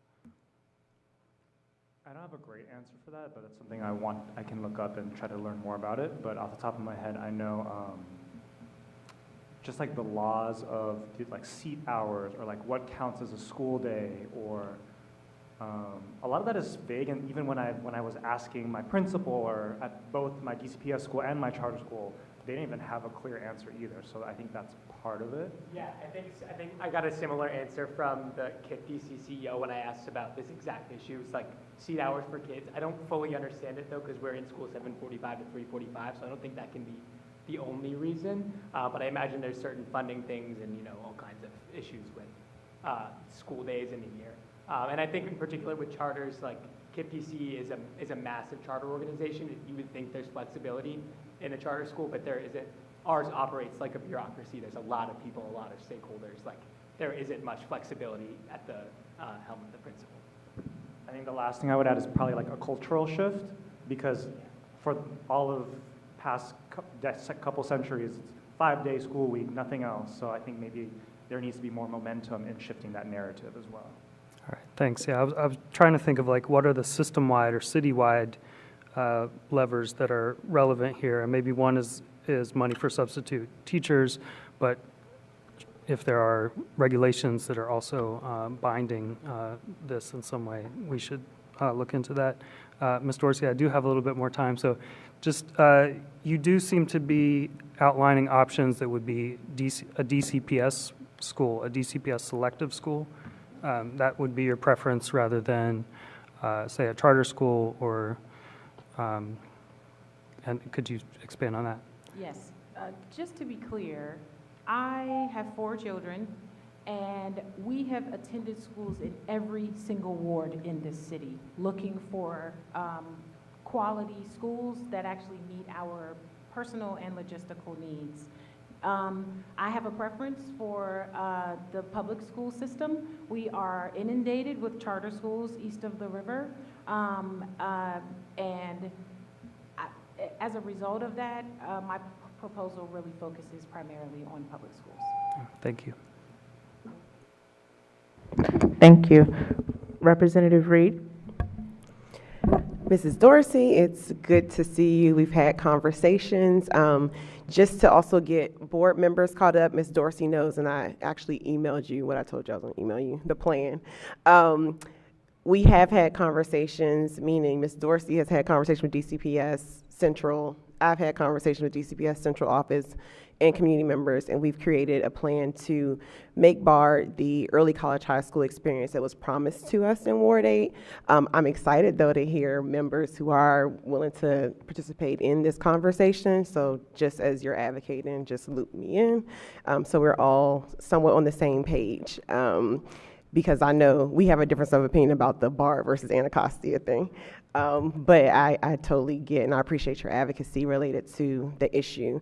I do have a question that always lingers in my head whenever we have a conversation. And that is, and let's open up for anybody who wants to chime in, is I remember the Washington Post was trying to pitch an article related to why were there no Ward 7, or maybe definitely no Ward 8 middle school students going into a certain high school. I won't say the name, but literally they had data. And it was a selective admission school. And I'm curious about that balance of why was that happening? Because I know there's students who could thrive, even though they might not be hitting certain test scores or whatever that was. So in my hunch is some of the reasons why we have this issue is because of people trying to make sure we don't have that issue in our East of the River school. So I'm curious about your thoughts on that piece about we literally have certain schools in the city who are not taking any of our students from 7 or, well, can't say 7, from 8. And how do we keep things selective, but then also make sure that we have equitable access for our students? This is a tricky one to answer. I mean, there's no right answers. My proposal really outlines a few reasons that make it really complicated to select schools east of the river. I indicate school community violence, neighborhood violence as another factor that families have to consider.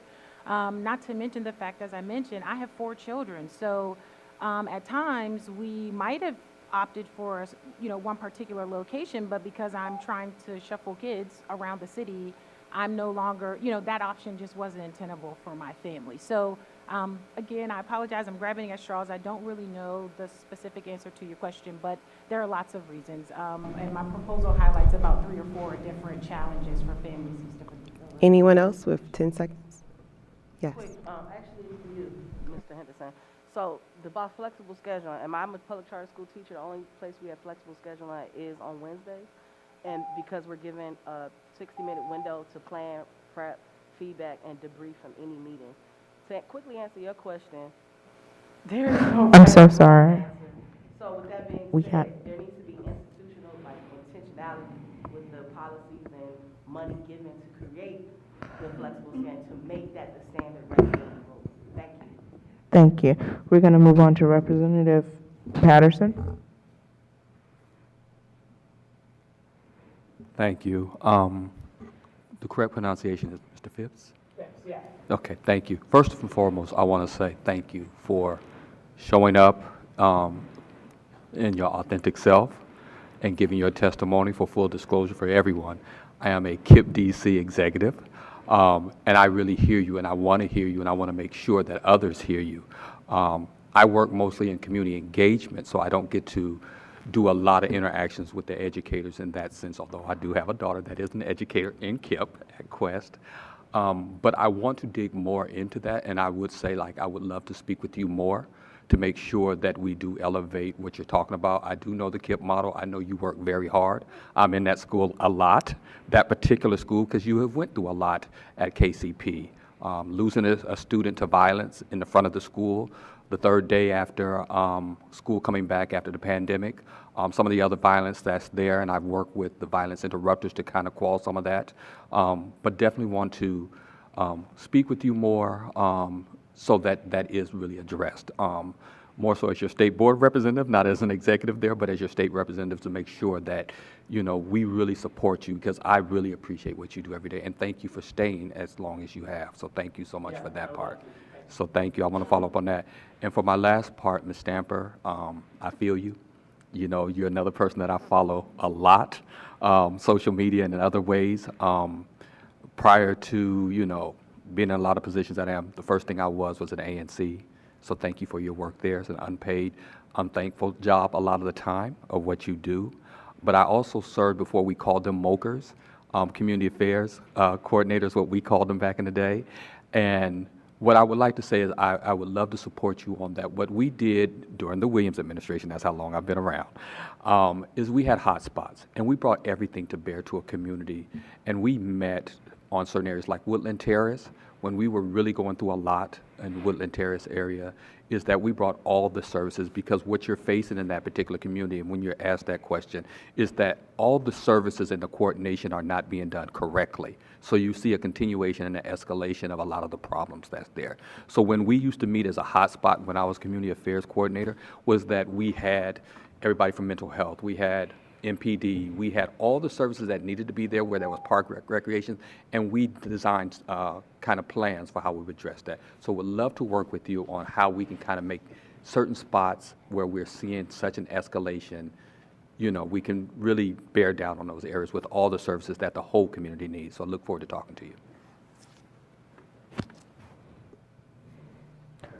Thank you. Representative Williams. Thank you. Thank you all for your testimony. Ms. Stamper, I want to say to you also as a teacher and as a state board representative that I'm happy to support your efforts to listen to students and people impacted by gun violence. It's a huge issue all across our city, and I've lost numerous students to this issue and know that we have students traveling to our school every day from Ward 7, so I want to make sure that they can, you know, improve their ability to get to and from safely. To our teachers, I have a couple questions both on the retention issue and with regards to the social studies standards. So thank you both for your testimony and for highlighting the benefits of flexible scheduling. But first, Mr. Phipps, I want to ask, so in the past couple of years, we kind of saw teacher retention rise dramatically. And this year, I'm alarmed by the numbers you presented at KIP. Can you talk about why this year you've seen so many teachers leave, and what other issues besides just, you know, feeling overextended you've seen? Yeah, I think there are several reasons. I think, to be honest with you, we've been talking a lot tonight about the contract and the increased pay for DC public schools, and you know, hopefully that contract comes through. But there has been no commensurate announcement of an increase for KIP DC staff or any charter school staff, and we are contracted to work from 7:45 to 4:15 and 3 days a week, and 5:15 2 days a week. And at this rate, if this contract goes through, we will be paid, I think, by the end of the 4 years, less than a DC Public Schools employee while we work several more hours. I think a lot of people read the writing on the wall. I think at one point, KIP DC paid better than DC Public Schools at a rate that made it worth it to do it. It doesn't seem like that's the case anymore. And I think, in addition, some of the stuff that Mr. Patterson mentioned, there's a lot of institutional trauma at our school, and I think a lot of people are fed up and not willing to be in a toxic work environment. And I don't think a lot of those toxicities feel like they're going away anytime soon. Thank you. Yeah, and then Mr. Kravitz, just want to say that I really appreciate your testimony on highlighting the benefits there as well, and just really underscoring that if we tend to the needs of teachers, right, we're going to also be tending to the needs of students, and it doesn't have to be this kind of zero-sum game. With my remaining 30 seconds, Ms. Schwartz, you had mentioned that there's some inconsistencies in the standards that you'd like to address. Could you just point out one or two in the time you have? Not specifically, but the kind of inconsistency I'm talking about is that you can look at some standards that are very, very specific as to what is in there. And some of the standards are just huge and general, and again, may include 5 different continents as part of the standard. Right. It could be a course in a standard. If there were consistency across the board, it would make sense, but it just looks like it's written by committee, and that it needs to be one document, wherever it ends up. Thank you. Thank you. Representative Goulet. Thank you very much. Mr. Phipps, Mr. Cuevas, I want to thank you for your testimony on really trying to look at how we retain teachers. You mentioned that we are in a state of crisis right now, and just wanted to extend an offer to you. I'm going to try to get a budget letter together. It's going to include Ward 3 items, but then also citywide items to request, the mayor put those in there. If there's a pilot program or something you think we could do on selective scheduling, it might cost some dollars to put together. I'd love to get that from you so we could at least, kind of examine that, on a, in the next year's budget on a pilot basis, and then see if that actually helps with retention, because as you know, we're trying to fight a national teacher shortage and then the high cost of living here in DC. So I'd love to get that from you. Ms. Schwartz, on your issue, you talked about the grade 6 standards particularly being troubling. I mean, I think that goes to Ms. Fuchs' point earlier of trying to get, looking for experts in each kind of grade level and seeing if they could come together and give us specific recommendations for how students at that level, should be learning social studies, and then, how we can make that experience better. So I would love to, hear from you on that and your reaction to it quickly. Yeah, I mean, I think the most frustrating thing for me is the public engagement process is an online form. Yep. There seems to be no way to engage with the writers to find out why they made their decisions, or with the people directing the project. This is social studies. It's about civic engagement. And the only way to have your voice heard is one person writing a form. You don't hear what other people are saying. You can't debate. You can't reach consensus. So to me, this is the wrong way to do standards, but particularly social studies standards. So I think I want the ability for experts not to send in a piece of paper, but to engage and discuss. With each other, right? So that they can then... With each other, but yep. with the people that with are us. developing the standards. Terrific. I think this is the big thing that's missing, and there doesn't seem to be willingness from the part of OSSE to do that kind of engagement. Well, terrific. I'm excited to work with you on that, and we're looking to have a timeline where we allow for that for sure. Absolutely. Ms. Dorsey, just want to commend you on your efforts, and fully support trying to get academically excellent schools in all of our communities, so students don't have to travel to Ward 3 to feel like they're getting a fair education. So thank you there. And then also, just to finish with you, Commissioner Stamper, thank you very much for your leadership. I will be there if you have the event. Ms. Stamper, I will be there. Just let me know when it is, and I'll be glad to be there, because I think one of the things I want to hear directly from youth on how the violence is impacting them. I want to hear from them and then see what we can do to help them. So I appreciate you raising it, and I will be there. Just give me a call. Representative Chang. Thank you, Commissioner Stamper. I'm curious what's currently being done to address gun violence in your school. So to be fully transparent, I'm the commissioner in ANC 706. That is serves the Panhandle of Deanwood and mostly the Burville neighborhood, which comprises H.D. Woodson, which is where this particular student, which you posed the question. I know we do have violence interrupters. I'm actually in contact with the Executive Office of the Mayor around public safety. I've looped in my MOGR, Lawrence Davin. I've talked to Ms. Laura I've talked to my colleague on the commission, Commissioner Kimberly Martin, and we are trying to put together a listening session in real time. Like literally, the young lady emailed me Monday morning at 12:03 a.m. And that just, for me as a parent, just rang alarms. So I was nervous. Like, oh my goodness, is this child suicidal? Did something happen in real time? Like, I panicked because I'm like, why did she email me this early? Why is she not asleep? It's the weekend. So I'm not sure exactly what services, as Mr. Patterson was saying, that all these services and resources were then poured onto the community, and that's how they responded. I'm not sure what is available. I know of things, and I've, from just observing online here, but I need an intentional, specific response for the students at HD Woodson.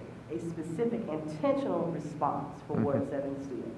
Because like she said, I don't want to be driving all around the city just to go to school before I get to work. I would like to be a teacher, but I'm planning my exodus out the classroom because I don't see this as a viable option. I've always wanted to be a lead teacher, but I just don't see me staying in education past the next 3 years as a lead special education teacher. It's not a sustainable work model. So please help me help these children in Ward 7. Thank you, Commissioner. And Ms. Schwartz, you named a lack of connection between grades in the draft social studies standards. Would love to hear more about how you would recommend OSSE revise that so that there is more of a thread between grades. Again, not knowing how these standards were Right. drafted. Right. It appears that different people wrote different grade levels.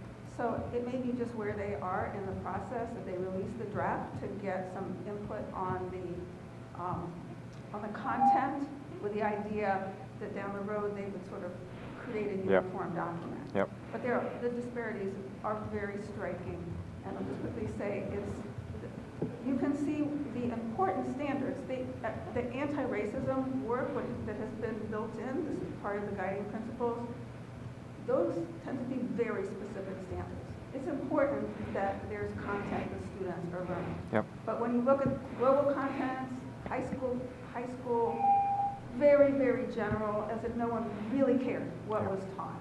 And that's the kind of disparity I'm talking about. It should be uniform. It should be somewhere. Thank you. Vice President O'Leary.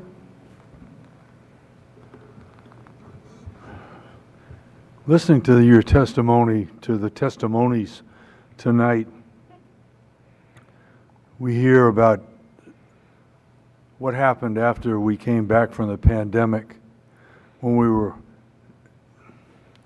hoping that there would be new structure, that people would react to, we got a chance to change things, because you're talking about history standards, a chance to change things. We're talking about teacher retention. The only way that we're going to stop this flow of teachers leaving the buildings is to change things, is to understand from the teachers why they're leaving. If the system, if our biggest LEA says they don't have a teacher retention problem, we've got a real problem. If the standards that we really want to have modernized are not modernized and are just, well, we're going to put them through because we need to make sure that we have a new standard, it's not going to teach our students anything about what history and social studies and all these other things really are. Ms. Stamper, I live right across the street from John Lewis Elementary. And last week we had 2 students at John Lewis Elementary who were shot in the couple of shootings that were up on Georgia Avenue. So the problem with gun violence in this city is not gun violence in the schools. It's gun violence getting on the bus to come to school, or it's gun violence walking to the Walmart and getting shot. And it's a huge problem that we have. But we as a system have to recognize that there's a problem and do whatever it takes to solve that problem. And if our heads are if our leadership has its heads in the sand, and is denying that there's a problem, it'll never be solved. I'd like to, from the teachers, to hear about, give me one solution that will keep a teacher from leaving. Pay us an equitable wage. Show us the money. I'm Yeah. not trying to be funny, but just No, at hey. my school alone, I'm paid $10,000 to $12,000 less for the same sped. I'm a special education teacher. I have to do BIPs, IEPs, interventions. I'm a supervisor of a staff of 10 to 15 employees under my purview. I'm directly responsible for their timesheets and everything. Pay us. Show us the money. All that infrastructure dollars that poured into the budget, give it to the teachers. Give it to the paraprofessionals, your behavior techs. That's how you do it. I agree 200%. Thank you. President Thompson. I want to thank everyone for testifying today. I know I have some individual follow-ups to do, so I'll do that. I want to focus my time probably on the public safety portion. So Commissioner Stamper, I think this is the first time I've gotten to call you Commissioner Stamper. So Commissioner Stamper, congratulations. You all have a meeting with the mayor on Saturday. Yes, I know too. So I shared with each commission our resolution on youth safety. I believe you all's commission is supposed to take that up in February. My ask, because you already know, because we know, and PJ knows, and Big Pat knows, that we will work on things together, is that you take those things to the mayor during budget season and say to her, we need more safe passage in Ward 7. We need, like, literally more sites. We need extended hours.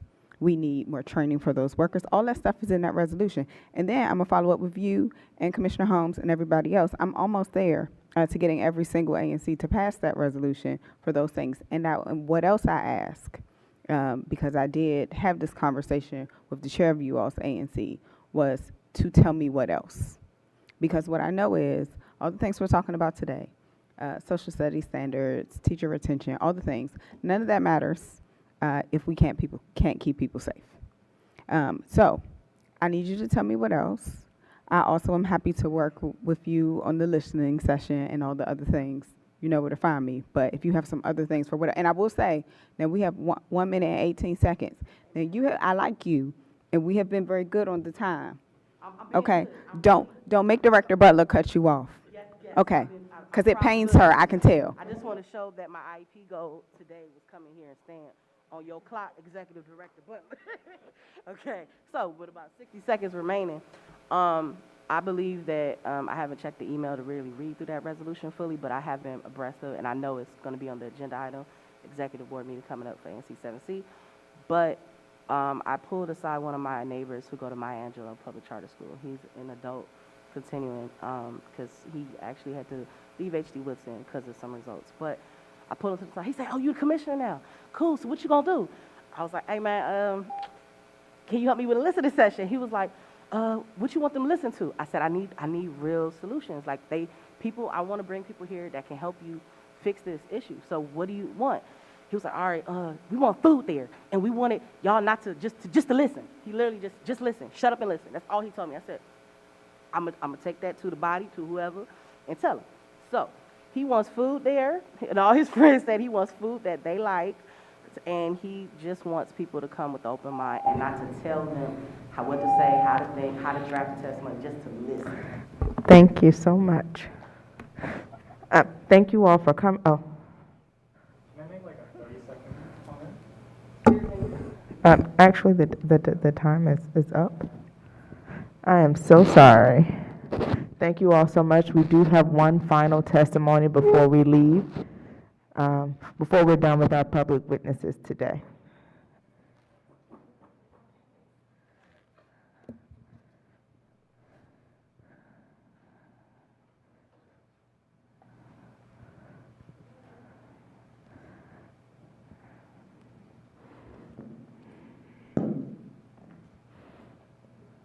If you could use the mic on the end here, I think the one in front of you is not working that well.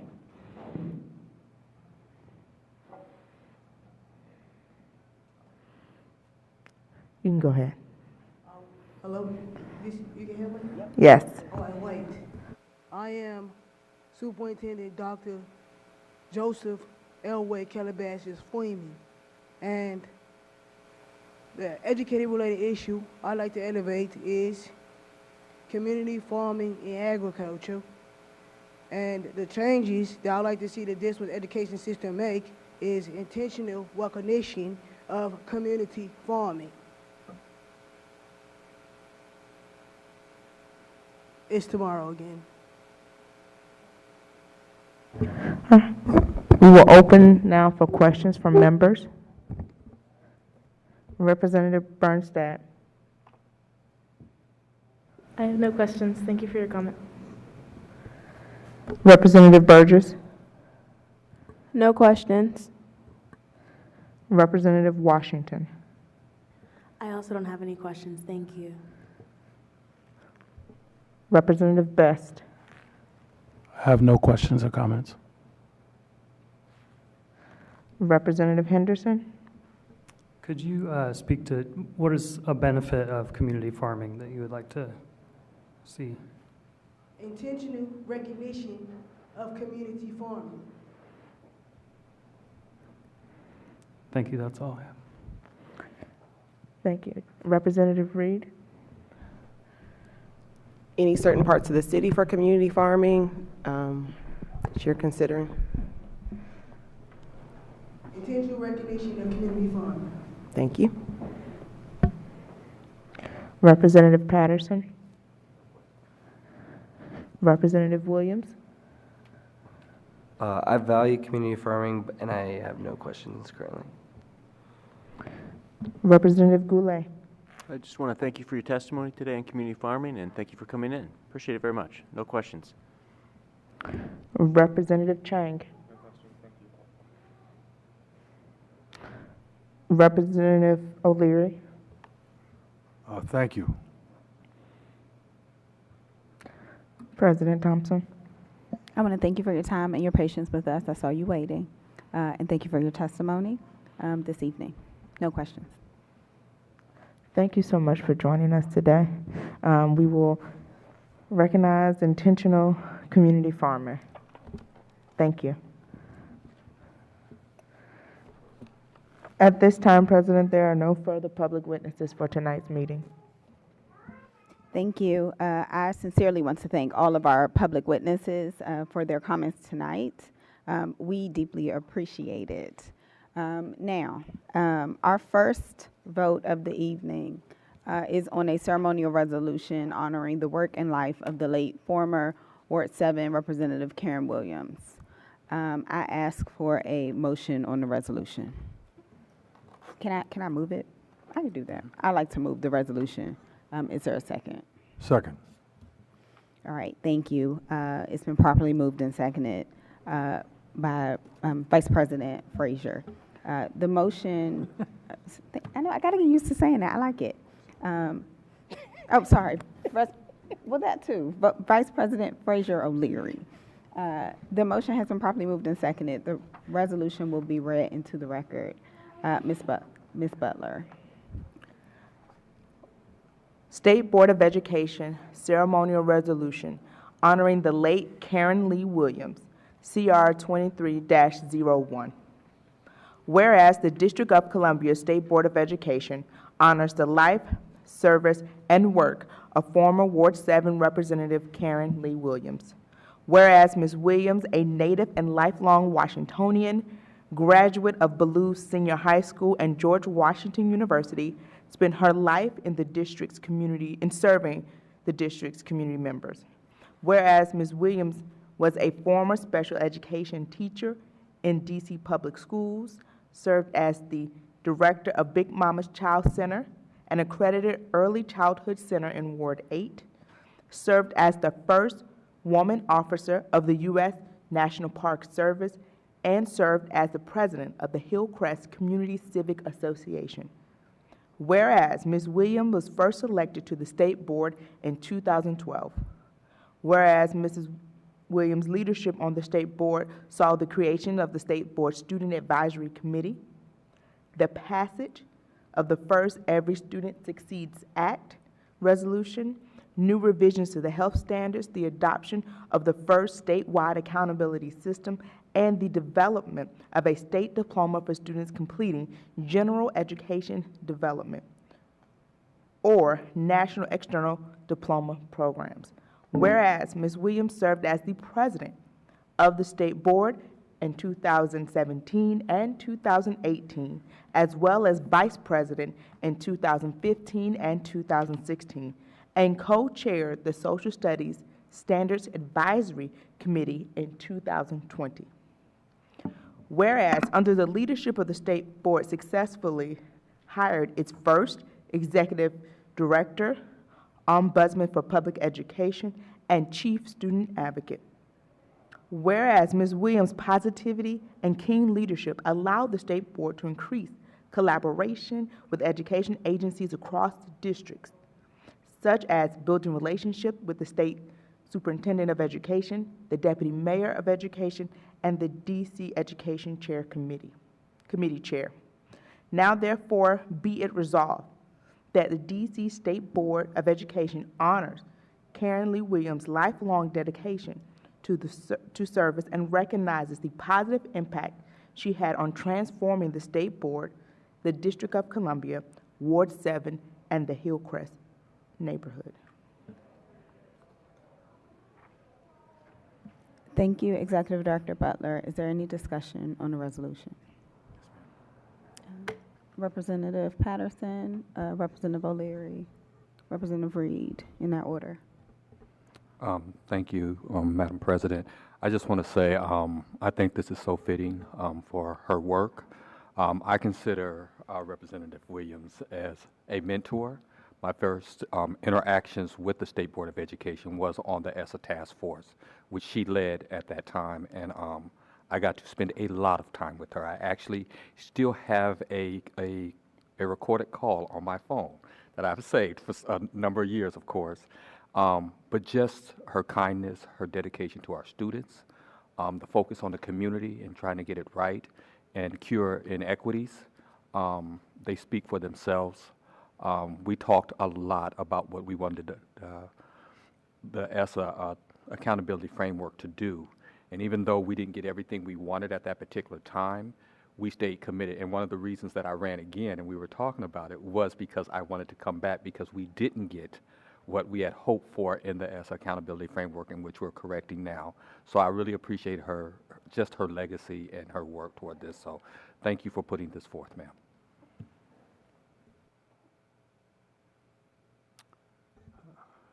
When I was elected to the State Board of Education, I had no idea what I was supposed to do. And I was fortunate enough to sit right next to Karen for the whole time that she was, until she left the board. And she was always a mentor in state board kinds of things, but she was also just a wonderful person to talk to and to have conversation with, and I'll miss her.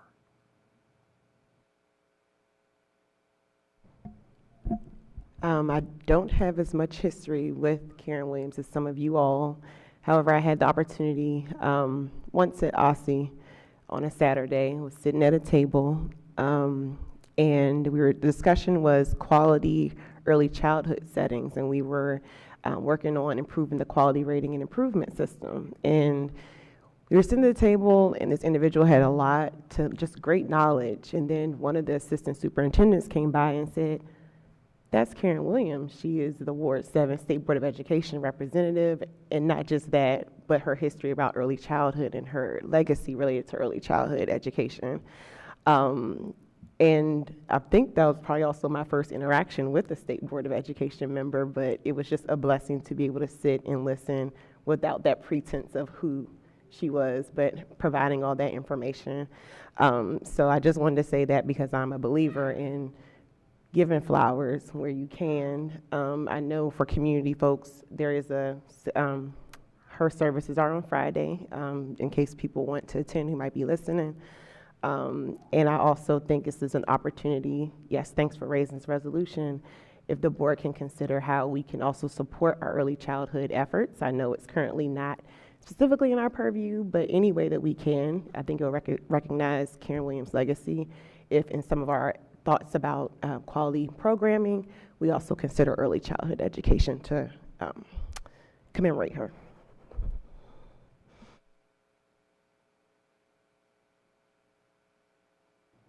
All right. I'm not quite sure what to say. Karen was actually my friend. There was a point in time where Karen and I talked every day.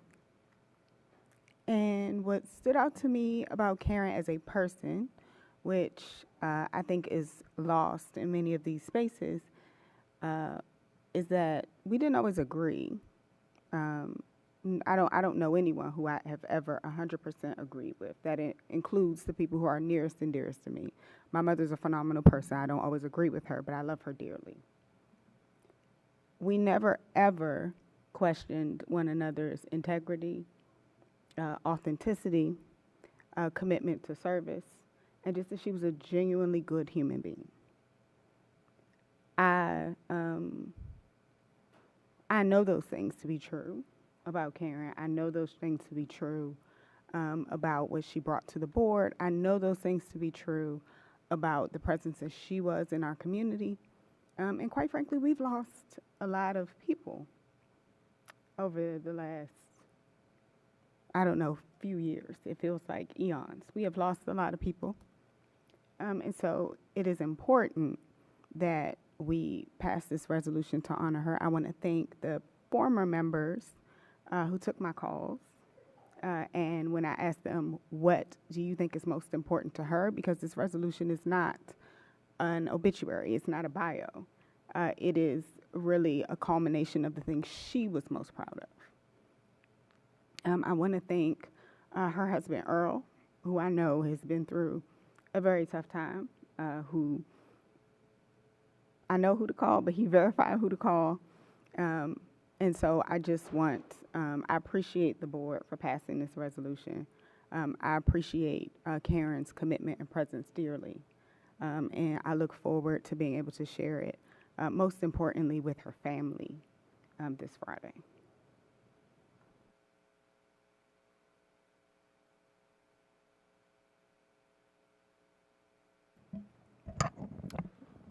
You are looking at me because I'm supposed to say something else, which would be, assuming there's no further discussion, the motion is on the adoption of the resolution. I ask all in favor to say aye and all in favor to say aye. Aye. Aye. Do I have to ask for any opposed? I dare you to say no. Like, no, really. Any opposed, say nay. All right. Perfect. The motion passes. Thank you, members. All right. Our next vote, thank you in advance to the staff, because I know you put this together for us. Our next vote will set the public meeting schedule for 2023. The State Board does its best to ensure the public is aware of upcoming meetings as early as possible. We provide the courtesy for the entire calendar year by setting our meeting schedule now. Once approved, the schedule will be posted in the DC Register and on our website. Is there a motion to approve the proposed 2023 schedule of meetings? So moved. Is there a second? Second. The motion has been properly moved and seconded. Is there a discussion? Okay. I just want to note for the public, because it's not in front of you, the change is in the start time. We are reverting back to our 5 p.m. Start for working sessions and 5:30 start for public meetings. Thank you to the staff for bearing with us, because I know those are long evenings. Is that discussion? Yes. I have one question about March. The working session begins on the 29th of March, and then the public meeting is almost a month later. Is that because of spring vacation or something like that? That is because of spring break, Easter, and Good Friday holidays fall within those time periods, and we didn't want to overlap with any religious holidays or spring break. Thank you.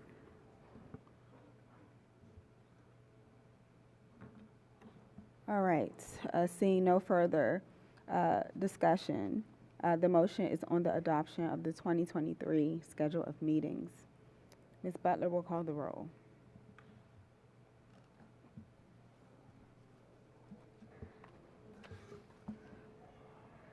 Representative Bernstadt? Aye. Representative Burgess? Aye. Representative Washington? Aye. Representative Williams? Aye. Representative Chang? Aye. Representative Goulet? Aye. Vice President O'Leary? Aye.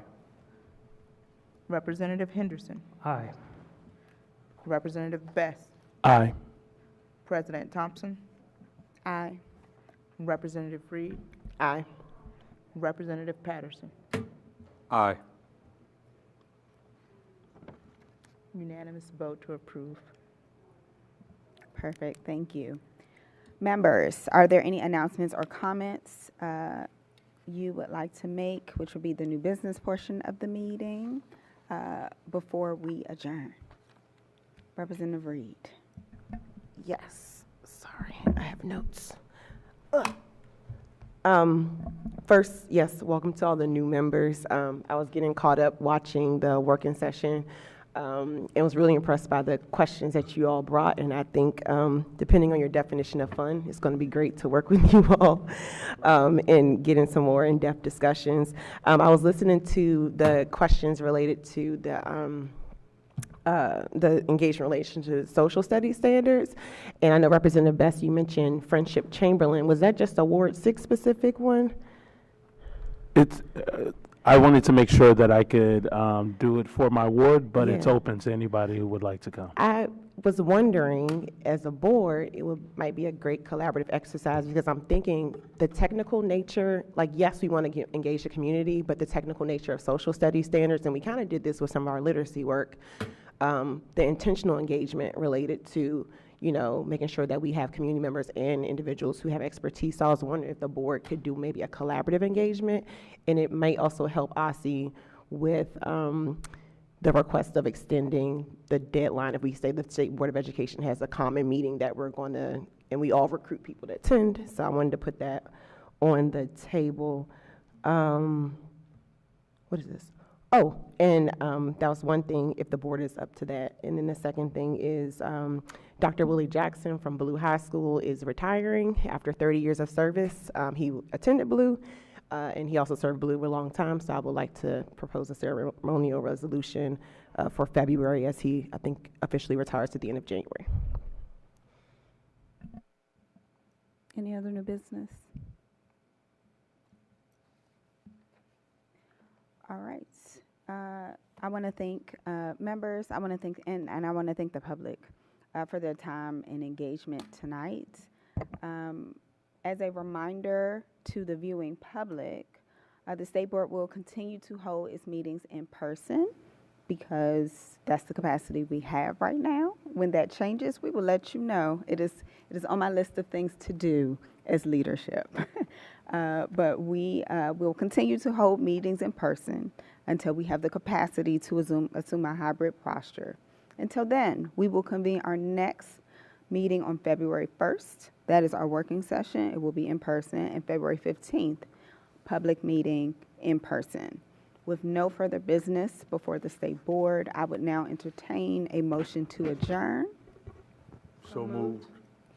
Everybody moved? Okay, I just need a second or third or fourth. All right, a second. All those in favor say aye. Aye. Any opposed? I didn't think so. Awesome.